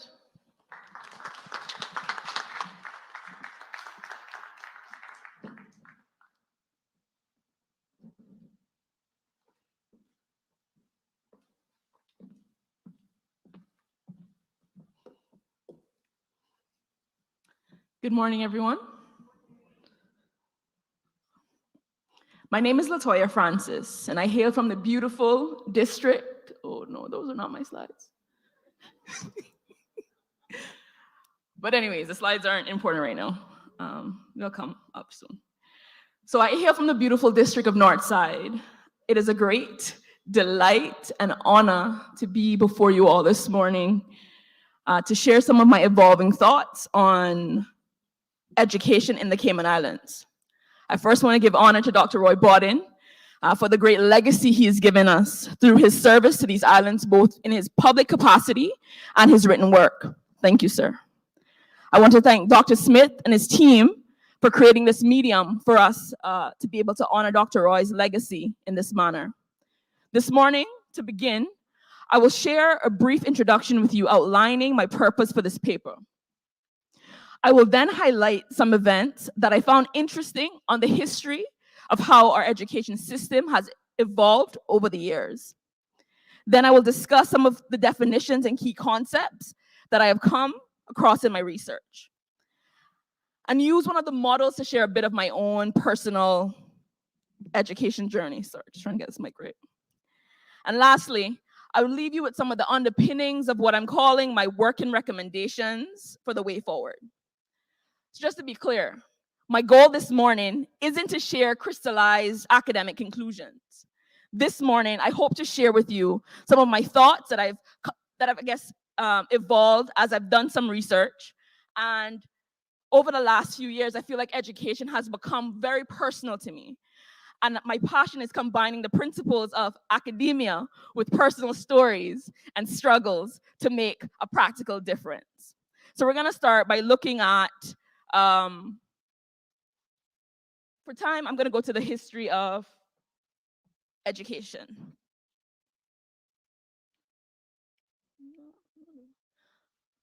Actually, let's start here. From a young age, I understood education as a means by which I could take my family from a place of poverty to a place of plenty. I was told that if I studied hard and did the right thing, that I would do well. In short, I saw education as an equalizer for all persons. This view was quickly corrected. I learned hastily that education, although provided for all, was not equal for all. As an 8-year-old, I remember thinking about inequalities, and realistically, I don't think that's fair for an 8-year-old, but that was my life. And from then, I knew that there was something different about me compared to some of my peers. For a time, I toggled with the idea that this might have been unique to me. But as I did a survey of my old neighborhood, Swamp, I was overcome by the thought that this may be more common than we would like to believe. I think it's imperative that we as a people fully understand where we came from and be cognizant of what it will take to transport us to where we need to go. Reading the works of Dr. Roy Bodden has been eye-opening and inspiring. His works have given words to feelings and misgivings I have had for many years. Dr. Roy has given context to the struggle and hard-fought success many of us Caymanians have come to experience and still are experiencing. My quest is to examine the following thesis statement. Our education system, though it purports to be one that promotes meritocracy, is actually one that promotes the maintenance of the current class structure in the Cayman Islands. Just a brief overview on my methodology. So I employed both quantitative and qualitative research while preparing for my paper. That included a survey that was released about a few weeks ago. I've gotten a few responses from that, and will continue to pursue additional responses as I continue writing the paper. I've also reviewed official policy literature and government publications on education. I've looked at the local statistical data available from the ESO. There's plans to do some key informant interviews as well. But one of the major limitations that I faced while preparing for this presentation was timing. So the data that I'm sharing here, the thoughts that I'm sharing here this morning, I want to just caveat that they should be seen as preliminary and the beginning of my research process. My finished paper will provide a more context and also show more exploration of the topic. Let's look at a brief look at our history. What was interesting to me, and I don't know if everybody here in the audience knows kind of where we've come from when we think about education in the Cayman Islands. And a person of interest that stood out to me was Andrew Malcolm. And from the research that I did looking at Mr. Creighton's work, he opened his school, the first school in Bodden Town in 1838. But what was interesting to me about Mr. Malcolm was he came, and at the time, the school structure, as you would see it, would be more from a private base, so it was fee-based. He came, he had about 23 students, and he realized that that was precluding a lot of people from attending, so he did away with the fees. And when he did that, of course, there was a surge in the amount of students that he began having. The former slave owners at the time didn't like this because that meant that the blacks and the whites were mixing. And so they then tried to petition Mr. Malcolm to create segregation within the classrooms, for which he refused. But the point of interest for me was that there was also activism even then. So according to Dr. Roy and Mr. Creighton, a group of parents, about 80 parents of Black and colored children that Malcolm taught, petitioned Michael trustees in London after Malcolm left, asking him to please come back. And for me, being, I would say, a social activist in my own right, seeing that we had that from such an early stage was very encouraging and brought a deep sense of pride. Even more importantly, one of our first Caymanian trained schoolmasters that I found out was Mr. Jarrett Wood, and he opened a private school as well in Bodden Town in 1844. Fast forward to the 1980s, our education system has more than doubled, at which time the student population was about 400 to 400. Now, in 2020, according to the OES, we have a student population of over 10,000. Our classrooms and facilities are a far cry from what it was in 1838. And I'm proud to also say that based on the research that I've done so far, it is clear that our government has made education a priority when it comes to funding, because our funding went from the first public funds that was received was £15 to now, according to the Auditor General's report in 2018, the government has spent anywhere from between 80 to $86 million on education. So to me, I think that's a great thing for us to celebrate. Just a brief overview here. So in the 1980s, we had the Cayman Islands Law School established in 1982. Fast forward to 2000 is when we first created a social studies series that were reflecting on the Caymanian culture was published. To 2010, we have the restructuring of the secondary education. To 2016, the Education Law of 2016 was passed, and then we also saw more focus on technical and vocational training as well. Now I want us to look at, I guess you could say, some of the key data sources that I looked at when preparing for this presentation. The Office of Education Standards, which was established again in 2017 within the portfolio of the Civil Service, and is the appointed body in the Cayman Islands for the evaluation of all educational institutions. So when the 2016 education law came into play, it was mandated that all schools be regularly inspected at a minimum of 4 years. But the Minister of Education in 2017 decided that actually, no, we should be inspecting schools much more often. To date, 53 schools have been inspected. And I want to stop here to give a shout out to John Gray, who just received and was rated as good, and as well as our Lighthouse School is also rated as a good institution. And even with those celebrations, one of the things that stood out to me was what we see in this slide. So according to the inspection data for 2020, if I am to read this slide correctly, based on the last column, percentage of Caymanians, currently less than 1% of Caymanians attend a school rated as excellent. And more than 80% attends a school rated between satisfactory and weak. The total number of students based on this report is said to be about 10,638.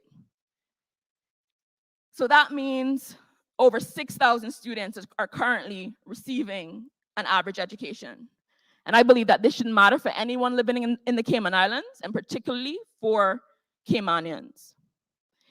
In a recent conversation with a group of students from varying backgrounds who attend both public and private schools, when asked what types of schools they think gives them better opportunities for success, over 80% stated that they felt that they had better chances of success if they were in a private school setting. This is knowing that their parents could never afford to send them there. The Auditor General's report. So when I looked at the Auditor General's report, the thing that stood out to me the most was when you look at the percentage of students achieving at expected levels, it showed that less than 50% of students in public high schools were achieving their expected levels. And for primary schools, we had only 3 schools that have 50% or more students achieving at the expected level. Why does this matter? I believe this takes us to, or took me on this personal journey to examining this idea of how our education system, based on how it's currently set up, may be perpetuating the social inequalities that we see on a day-to-day basis. And I want to be very clear. I know that we're not, our local context isn't like the US or the UK, but I still think that given our small community, it is something that we need to look at, right? So when I looked at social inequality, I took Dr. Roy's statement that he made in his book, Cayman in Transition, and I'm going to quote what he said. Social class structure and color distinctions have been an indelible cornerstone of the Caymanian society since its inception. It is through this lens that I think we need to honestly look at our education system to see if it's indeed perpetuating the issue or if our education system is actively fighting to do away with these distinctions. Some of the key concepts and definitions that I will be using in my paper include examining a definition of the class structure in the Cayman Islands, defining meritocracy, and finally, when we speak of social inequality, how does this apply to our current local context? I must caveat that these definitions and concepts, although informed by research, in this presentation will be considered as working concepts and definitions to continue research as I continue research and finalizing my paper to bring a more fuller approach to the subject.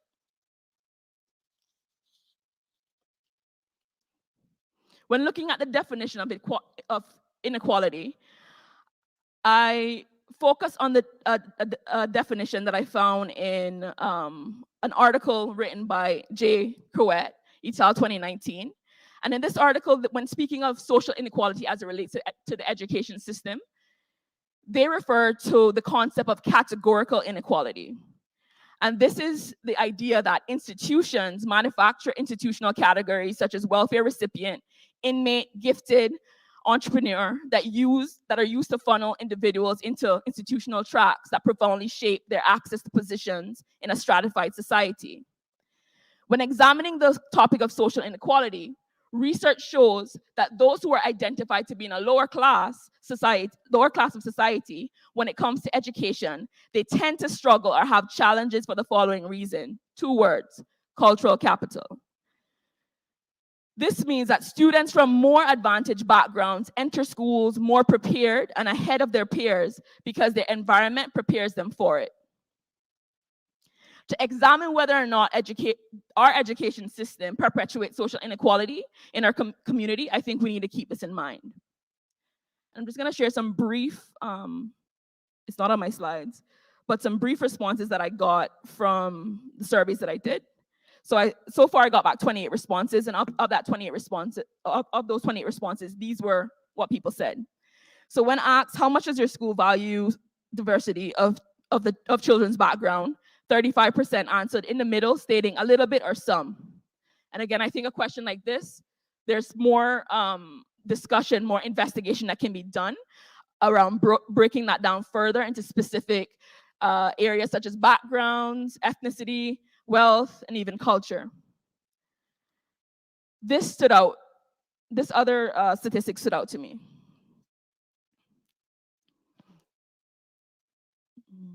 Sorry. Yes.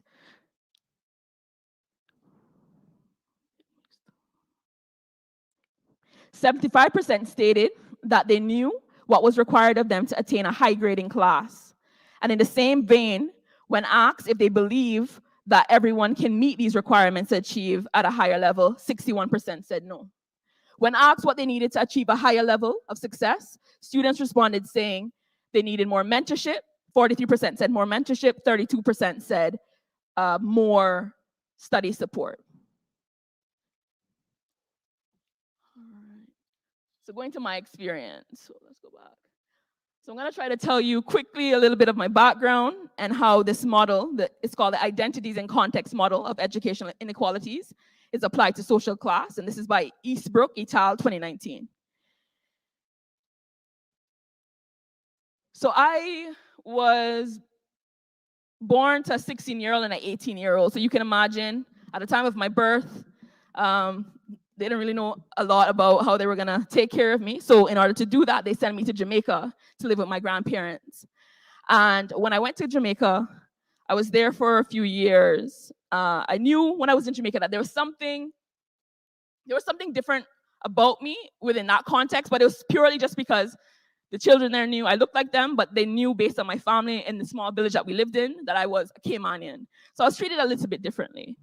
But it wasn't until I came back to Cayman and was brought into the public school system here, that I believe I had a very traumatic experience that followed me up until last year, where therapy helped me to get over that. So in Jamaica, I went to their preschool setting is called basic school. I went to basic school in Jamaica and came here to do from year 1 onwards. And I remember going through primary school here, and again, living in Swamp, it was clear that there was something different.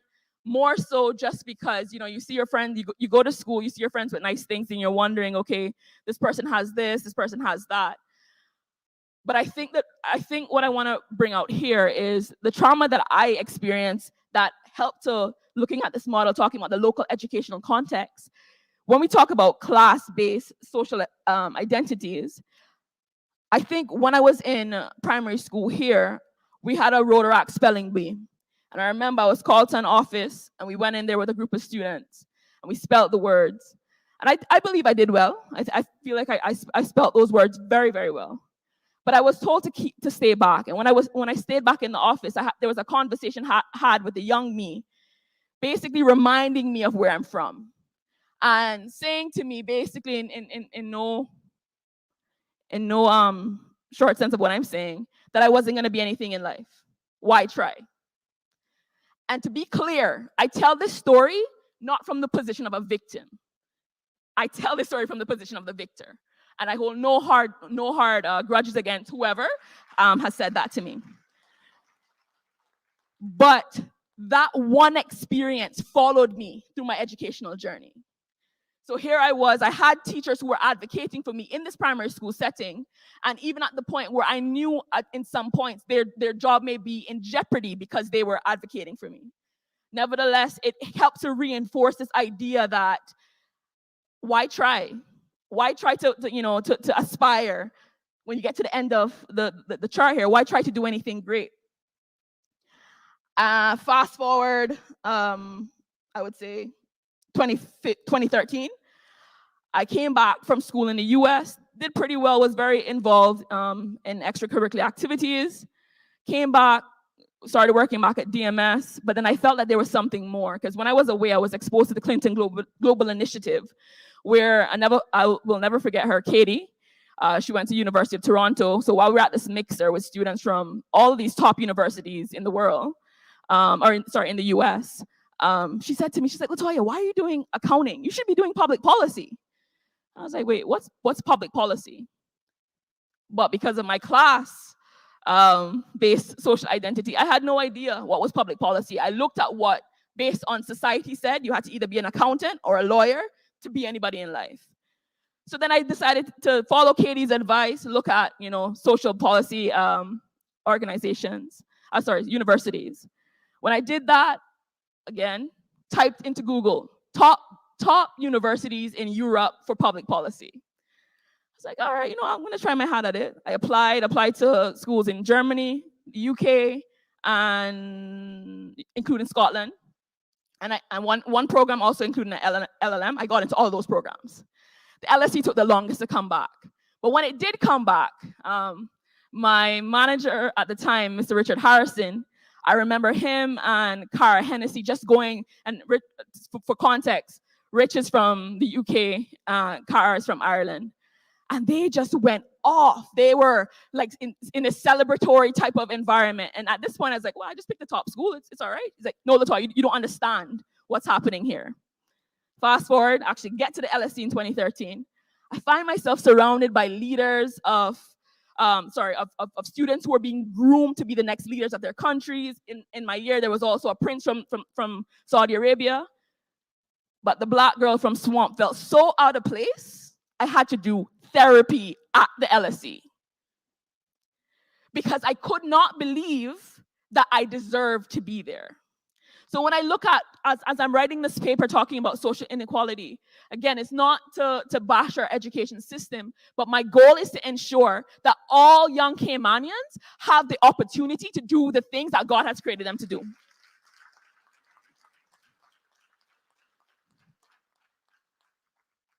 I think about all the time. We'll go into this, but all right, so recommendations.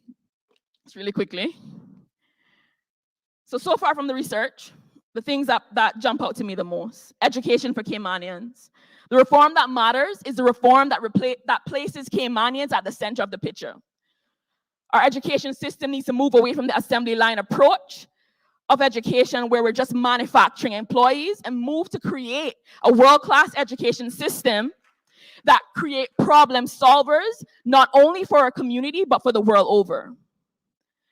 For us to get a full view of the effect of policies being implemented, we need to become more vigorous about the way that we pursue and use data. Our policies should not change based on who is in office. Education should be off limits to political ploys. Data should drive policy decisions. The Auditor General report in 2018 pointed out that as a country, what was found was that we lacked sufficient long-term plan for education. Success is at the same meeting that planning and preparation attends. As we continue to evolve as a people, our outlook widens. And our outlook widens, we must ensure that our education policies honestly examine and take into consideration the class structures and equality and the inequalities that come with it. Dr. Bodden says, education still remains, at least in theory, the sine qua non for people of color to achieve upward mobility and parity. And I believe that our education system can do that if we're willing to take an honest look at it. When we look at symbiotic relationships, and thank you, Dr. Bodden, for really bringing that out for me in the Cayman in Transition book. Dr. Roy says, my thesis is that, wrapping it up, origins notwithstanding, the success and future of the Cayman Islands lie in the ability to maintain synergistic and symbiotic relationships between established Caymanians and their expatriate status holding counterparts. I contend that the relationship between the education system and the community is one that will determine the future of what and who is considered as Caymanian. And this will assist with our abilities to quickly identify inequalities when they arise and seek solutions for wholeness. Let's work together, both private and public, to create an academic culture that our students that allows our students to thrive academically, vocationally, and empowering them to pursue their God-given talents. That highlight the best of us. Wrapping it up, I promise. Aniki. highlight the best of us. Students do better based on research. Students do better when they have examples of what success look like. I currently have the privilege of working in and with a quasi civil service organization where for the first time in my career, because before this I worked in the financial industry, for the first time in my career, I am seeing people that look like me hold top positions in the company or in an organization. Representation matters. Let's not reinvent the wheel. Let's start early. The only school to receive an excellent grade was a private school provider. And kudos to them. And I believe that as a people, we should think about commissioning a work to look to scale what we find is working excellently at the preschool level. Because if you, which I'm here, Aristotle says, give me a child until he's 7 and I'll show you the man. So currently what these inspection reports have shown us is that someone is doing it here and they're doing it well. Why can't us as a people decide and take that and extrapolate that across the community? Because the fact is, going back to this slide, when you look at the costs for private early childhood education, the average Caymanian can't afford that. So my suggestion is that we take a good look at that.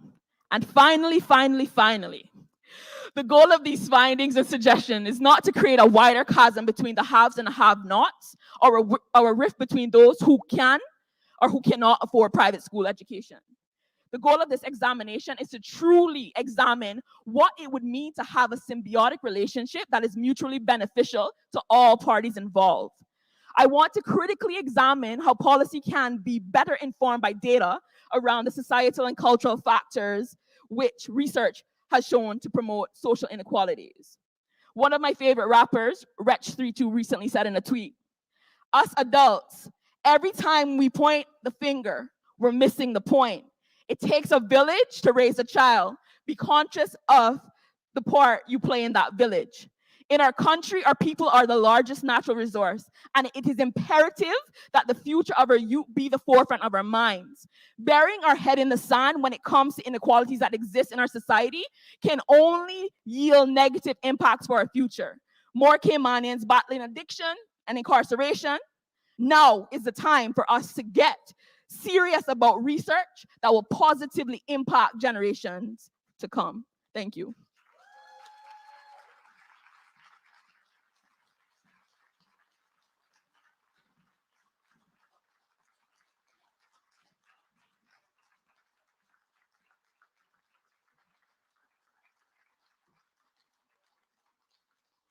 Good morning, everyone. I was telling Latoya before we came up that if she, the young Caymanian, is going to be speaking about education, then probably I could just come up and say ditto ditto and take my seat. But I don't think Dr. Liv would forgive me. So here goes. So I'm looking at the internationalization of education and the implications for small states.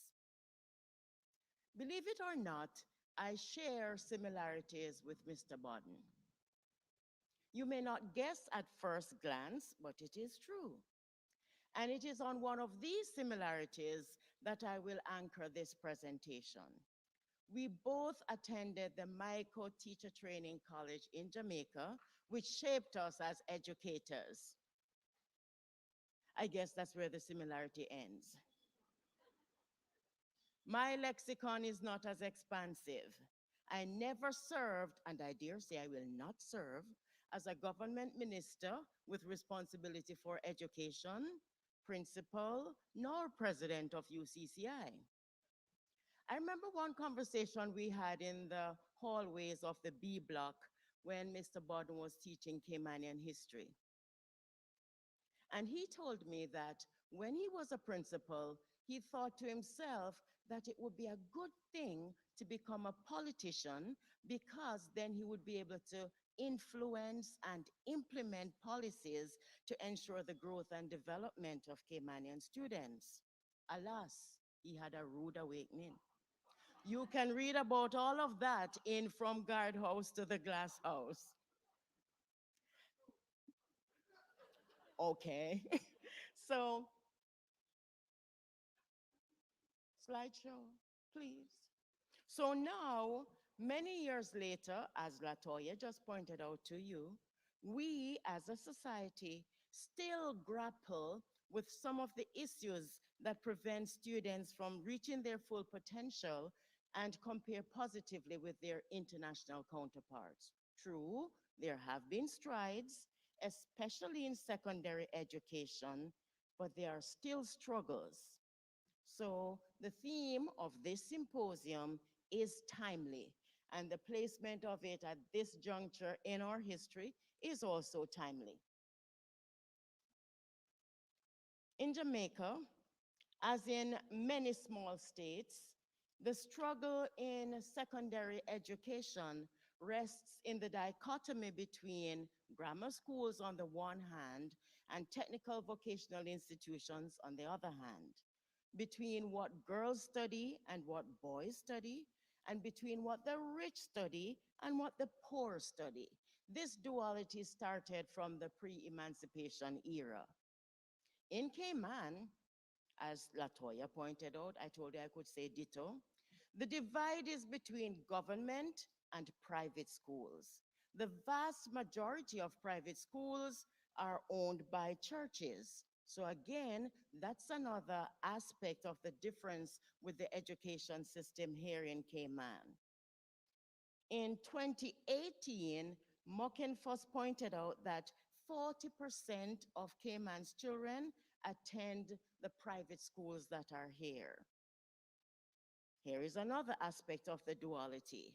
The government schools cater primarily for Caymanians and some children of government workers, while the private schools cater primarily for the children of expatriates. Of course, some Caymanians also attend the private schools. The dichotomy in Cayman is further divided among those schools that use the British curriculum, those that use the US curriculum, and those that do a combination of US and CXC, UK and CXC curriculum.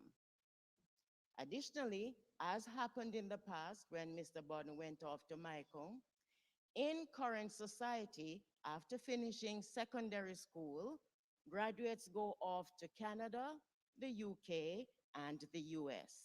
The best and brightest Caymanians are offered scholarships to pursue education abroad.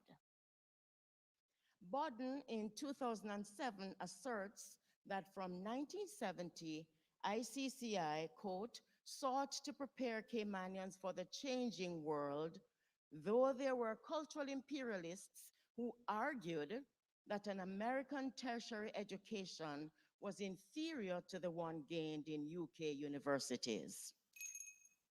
Now, the same song is being sung when we compare what happens with graduates from ICCI and UCCI. Many Caymanians are saying the education that the students could get abroad is not comparable because we are not accredited by international bodies. So here are the big questions. Slide 4.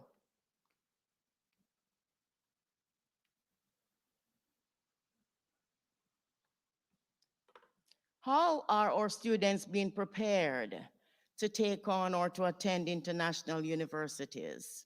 Are our students able to live up to the standards of international educational requirements when they go abroad to study? Do students from small states enjoy the same measure of success as their counterparts from developed nations? Perhaps you, the audience, or the Scholarship Secretariat, or the Department of Education, or the Ministry of Education, or the Caymanian employers can better answer these questions.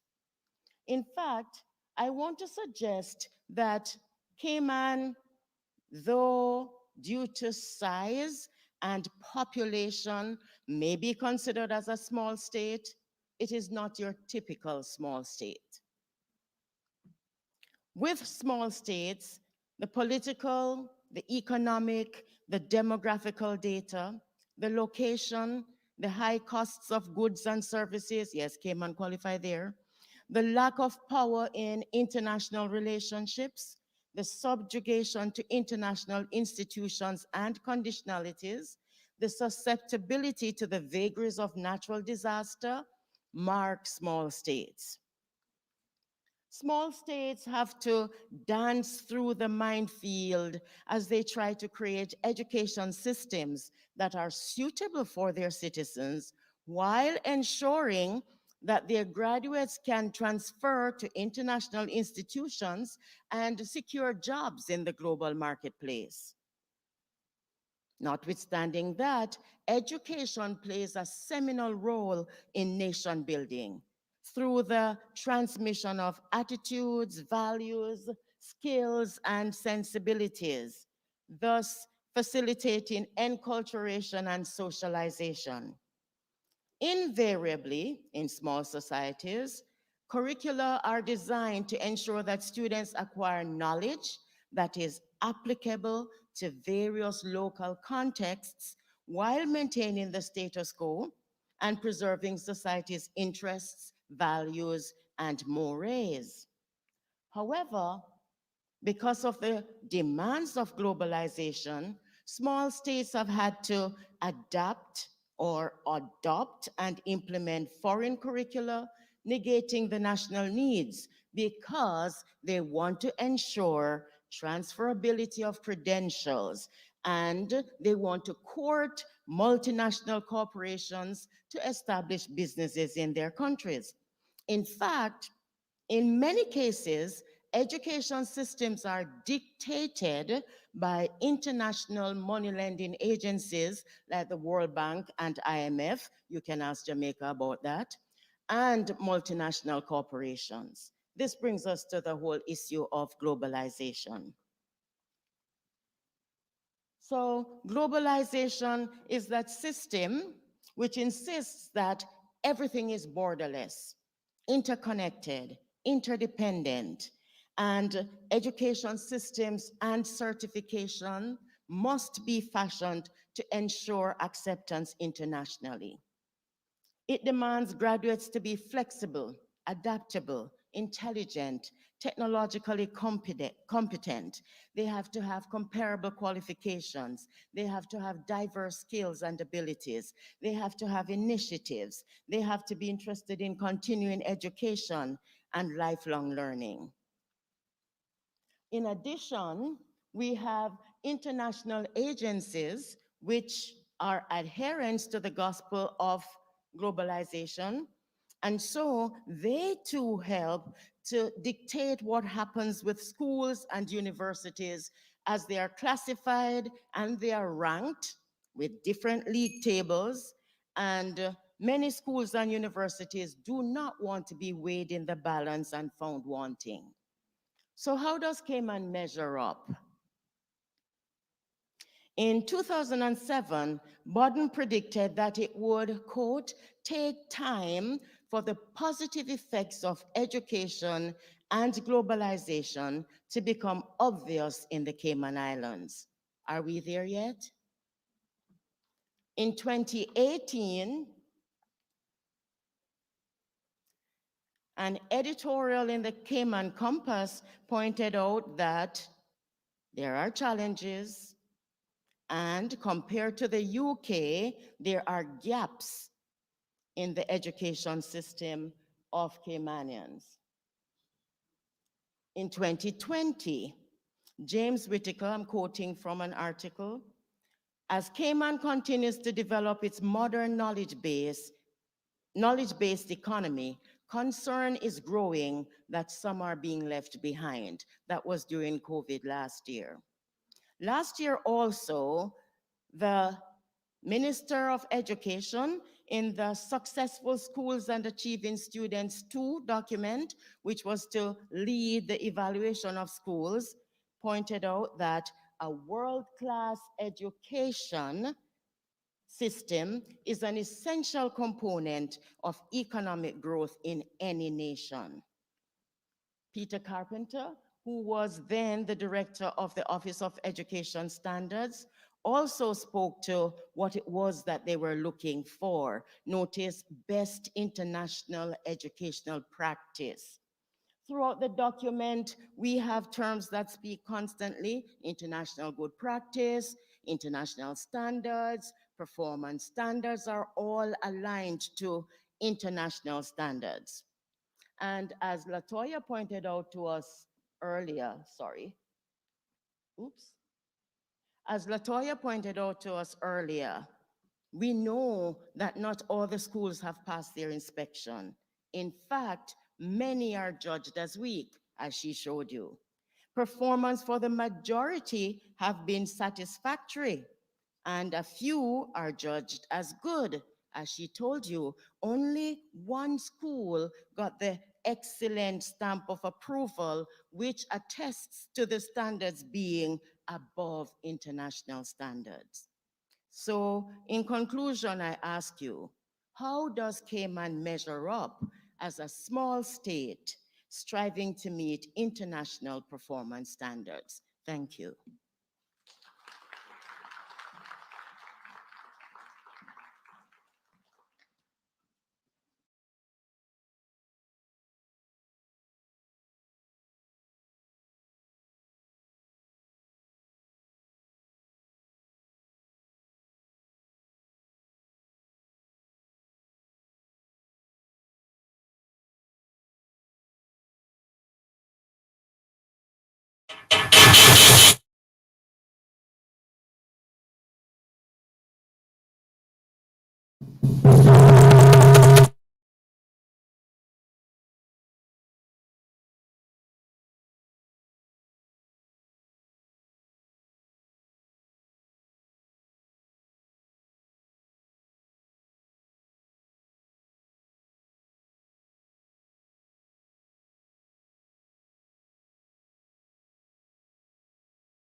I'm unable to share my screen.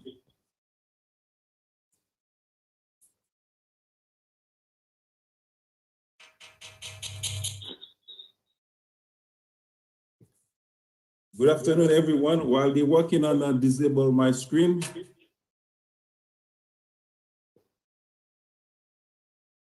I would like to take this opportunity to talk about my topic on the integration of special education needs students in computer science classroom, the instructor's role, and the practical tools to ensure student success in high school and beyond.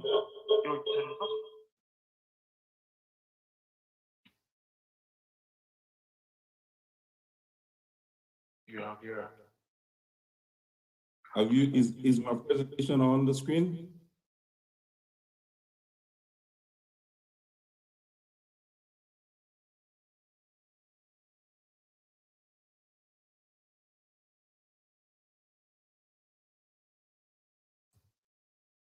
I think they're still looking at trying to.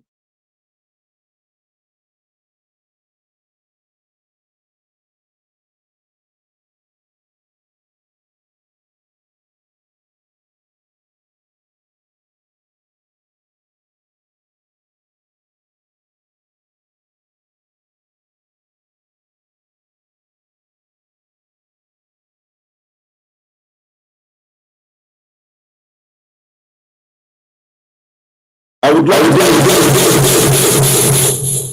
to offer my sincere appreciation and gratitude to President Emeritus Mr. Roy Bodden. Mr. Bodden, in all of his writings, whether in the Cayman Island in transition, the patronage, personality and parties, and certainly in front of God House to the Glass House.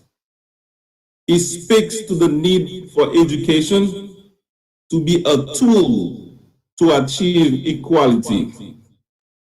In his work from God House to Glass House, he documents his own experience of using education as a means of upward social mobility.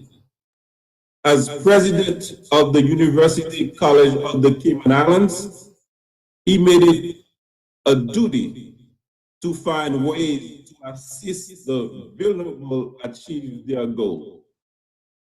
Further, I would like to thank Dr. Livingston Smith, former VP and Provost for UCCI, my colleagues, and my UCCI student. The background of my study, I really wanted to look at the integration of special education needs students in the computer science classroom. Because of the increasing number of special needs students in the mainstream academic, I believe that government, employers, and educational institution leaders' engagement are considered a significant challenge. The struggle for special education needs students continue to stay competitive in the mainstream classroom may cause student frustration and lead to failure. Government, employers, and educational leaders have key roles in advancing special education needs students' success. Ensure persons with disability have a quality education in the most appropriate inclusive setting and access to lifelong learning. This is one of the goals set by the Cayman Island Disability Policy 2013 to 2033. A need exists to create more strategies to enforce employer, institution engagement, inclusion of special tools, which in turn may increase special education students. The study provided the efficacy of integration tools to improve the academic performance of a special education needs student in computer science courses, and it suggested widespread implementation in general classroom. The method that I've used for the design of this study, I conducted a mixed research study. The selected research design for the study was an explorative multiple case study. This design allowed me to develop an understanding of the need for special education need integration and the role of the stakeholders. We are looking at the participant in the sample size. The population considered for the proposed study was high school and university teachers and high school and university student, resident of Cayman Islands, Atlanta, Georgia, Miami, Florida. The participant for qualitative data include 5 special education need teachers. The participant for qualitative data include 25 special education need teachers as 40 students enrolled in computer science courses, mainly programming, database management, basic networking, and computer applications in public high school and university in the Cayman Islands and the other geographical region in the United States. I interacted with one Cayman Island special education need organization leader and also review some of the documents published by the government and other means. The data collection instrument and analysis, I was the primary data collection instrument. Tools that assisted in the data collection and analysis are as follows. Semi-structured interview using open-ended questions, Microsoft Teams interviews, Skype interviews, and documents from other organizations constituted the data. I used the instrument for collecting quantitative data for teachers' role, adapted from Hawkins and Fletcher, 2015, that measured the educators' attitudes regarding inclusion education.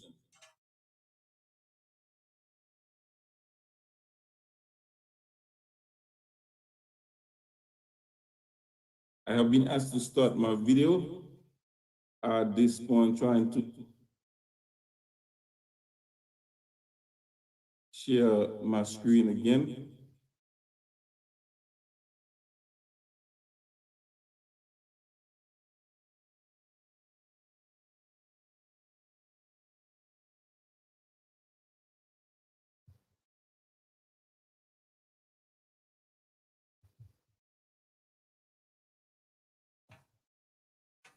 Okay, so now I think that is better. My screen can be viewed. The survey questionnaire for students is adapted from the perception of inclusion. And I also had some direct observation, and I use SPSS and the actual coding in vivo to analyze the data.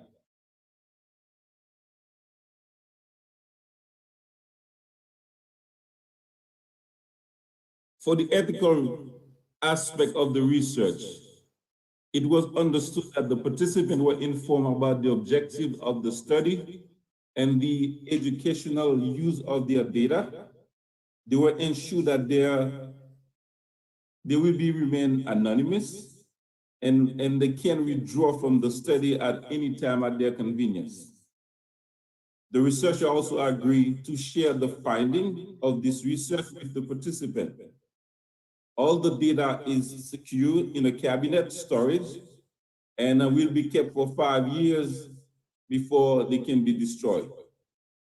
There are 3 questions that were addressed by the research. And the first question is, what is the relationship between the teacher's role and special education needs students' success in the computer science classroom? The second question, what is the relationship between the integration of practical tools of special education needs student success in the computer science classroom? And finally, we address the importance of prevalence of an integration program of special education needs students in the computer science classroom. The hypotheses are as follows. There is a relationship between teachers' roles and special education success in the computer science classroom. The second hypothesis, there is a relationship between the integration of practical tools and special education needs students' success in the computer science classroom. We're going to looking at the results, what we came up from the study. What you're looking at here is the respondent profile, the teacher's profile. You can see their age begin from 20 to 25, 26 to 30, and then above 50 years old. Their gender, we have male and female, and their experience range from 1 year to 10 years. The student profile also, we have student ages from 15 to 20, from 21 to 25, and also students that are above 30. Their gender also are male and female. Their current level of education, we have a high school seniors, first year, second year, and third year, and some other final year. We're looking at the descriptive statistic for the teachers. What this diagram shows is the use to measure the teacher's role using the educator's attitude regarding the inclusion education instrument. We're looking at the finding indicate that teachers' attitudes, for example, is measured on a 5-point Likert scale as a mean value of 4.3911, which is suggesting that a higher level of agreeability among the respondent. And if you look at the standard deviation, which is of 0.64877 after analyzing the data, which is less than 1, that is also indicating a low level of deviation in the agreeable of respondent.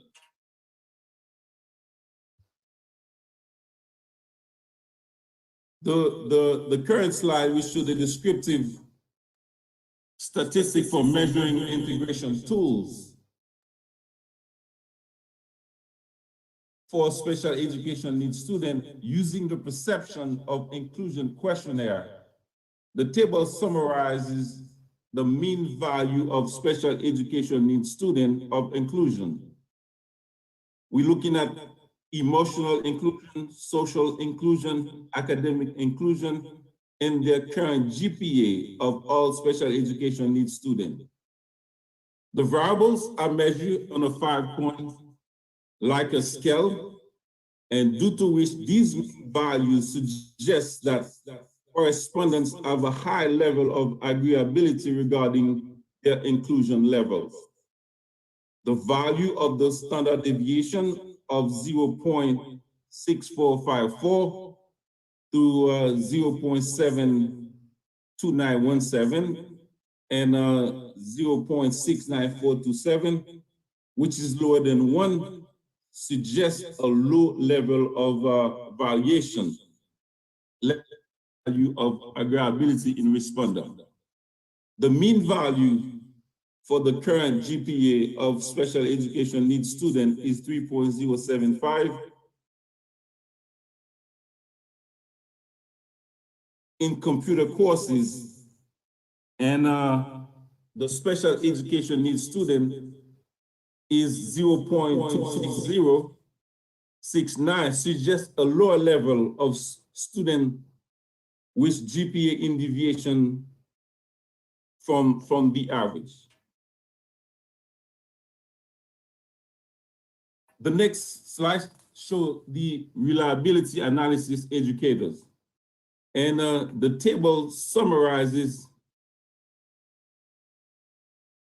the acceptance of the instrument in measuring assigned variable. We look at the Cronbach Apple Alpha, where use, which is a way to measure, used to access the reliability of internal consistency of a set of scale or test of item.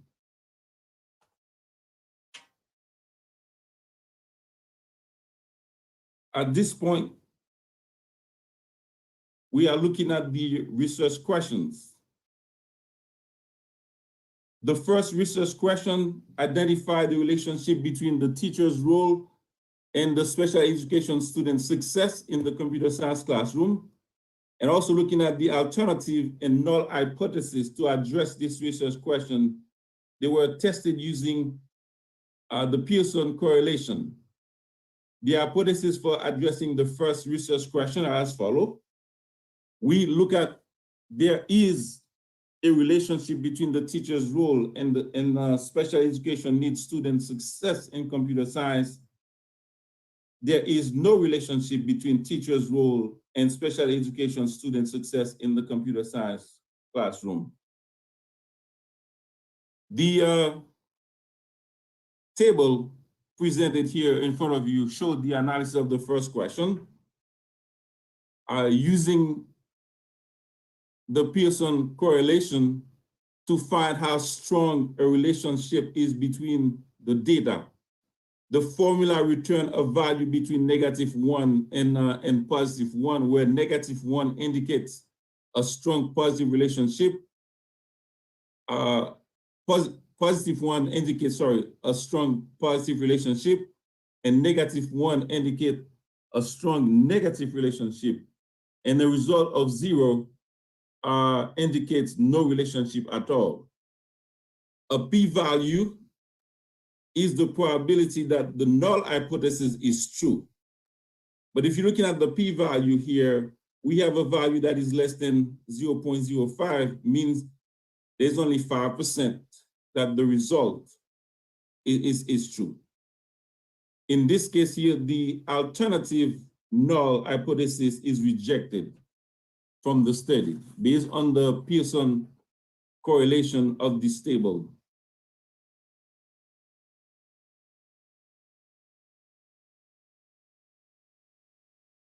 The second question, also look at the hypothesis of the second question, where there's a relationship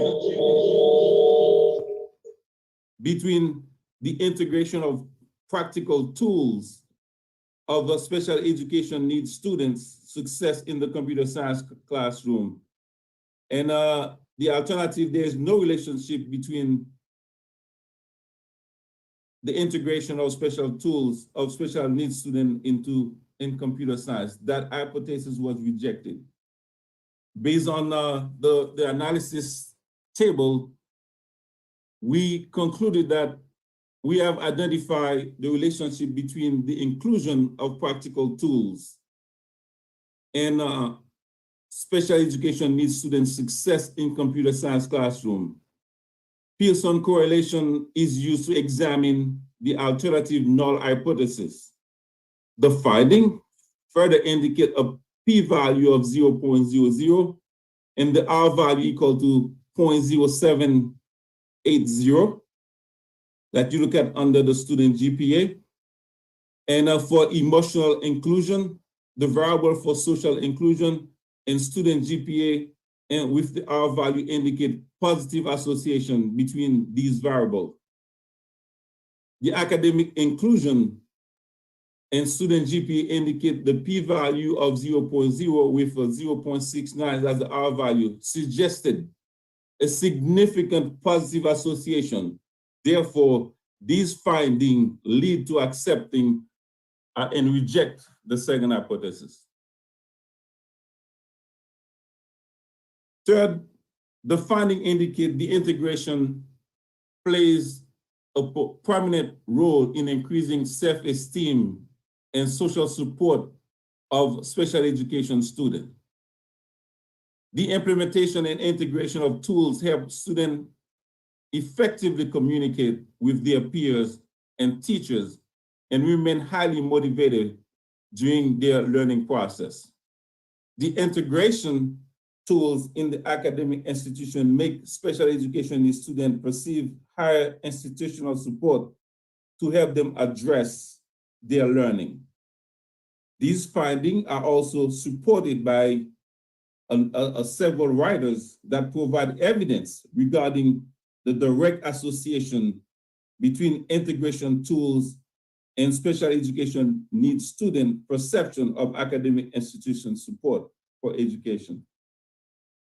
The teachers have indicated that students become independent in meeting their learning objectives. We've empowered them to participate effectively in classroom activities, resulting in improved learning outcome. These findings are consistent with ESAM et al., which suggests the effectiveness of student empowerment by implementing assistive integration role tools to enable integration information technology courses. We have some challenge that we face as instructors or institutions.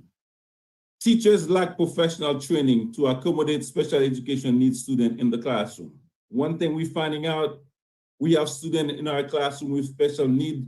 We are not informed of their special needs, so therefore we don't know how to address them. The lack of administrative support reduces their ability to implement integration tools. In order for teachers to be successful at helping or getting the special needs student to succeed, the administration must provide the necessary resources needed for this to happen. The lack of financial resources, tools, special tools to help support special needs students require financing. They must be provided the financial resources to acquire those equipment. Academic institutions must take proactive measures to implement integration tools. It is my belief that faculty should be informed ahead of time of who is coming into their class so they can suggest the tools required to assist those students. Allocating resources and providing adequate training to teachers, staff to increase the degree of integration of special education needs students. When we start looking at technology, we start looking at different tools.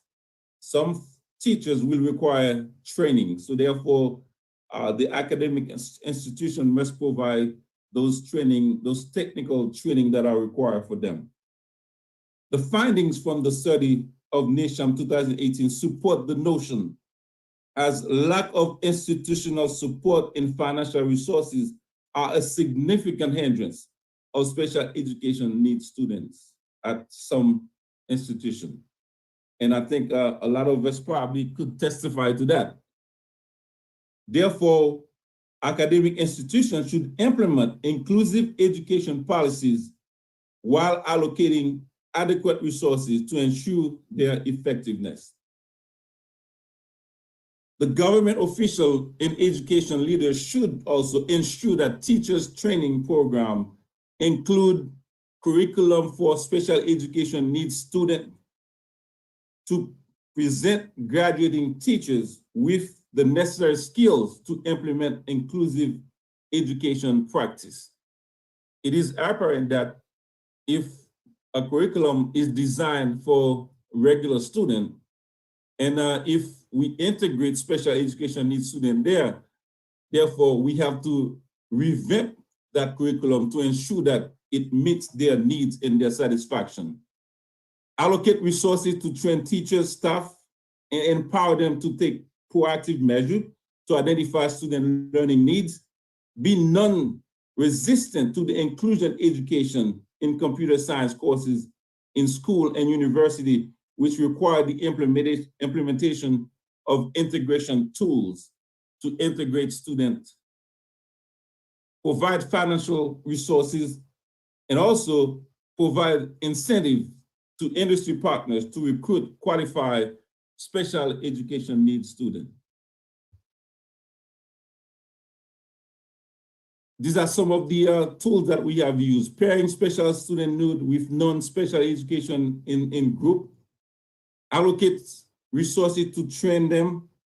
We're looking at audio players and recorder as integrated tools for special education needs students, which can assist them with hearing disability and learning capability. We have software in artificial intelligence and expert system that can be used to assist special needs students in the classroom. We can record lectures for them to be able to play later on. We have students who are unable to write properly. We have special software designed to assist them with their writing. Students who are unable to use to speak, for example, we can use text-to-speech or speech-to-text software to help them succeed. We have an augmented reality, which is artificial intelligence system that provide Google Learning for those students with social and learning disability. They can use those software to help them interact not only with their peer, their teacher, and with their learning in the computer science classroom. We also have Live Scribe that can assist special education needs students with learning disability to read text independently and understand information to achieve their learning needs. The finding of this study could become valuable and useful to the industry from discussion in open forum, conference setting, or in the form of training regarding the study. I am going to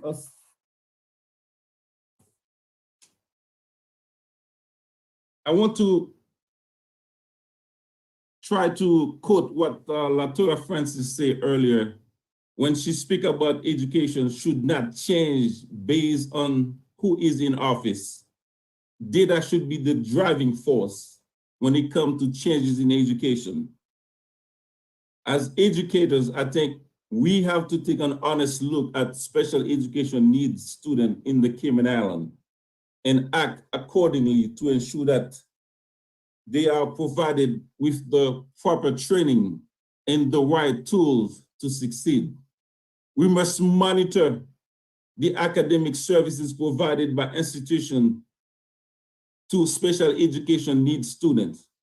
We must ensure that all special education needs students reach their full potential.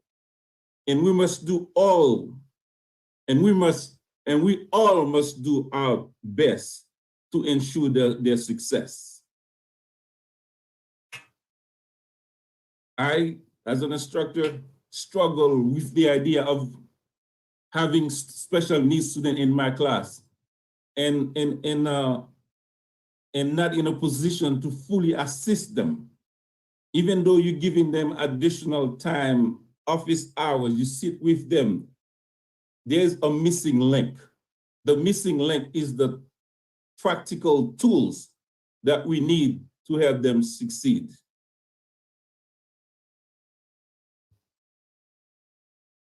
The research should continue to study the inclusion of special education needs students in computer science courses that may focus on strategies that can promote special education needs student graduation success. Further, it is also the belief that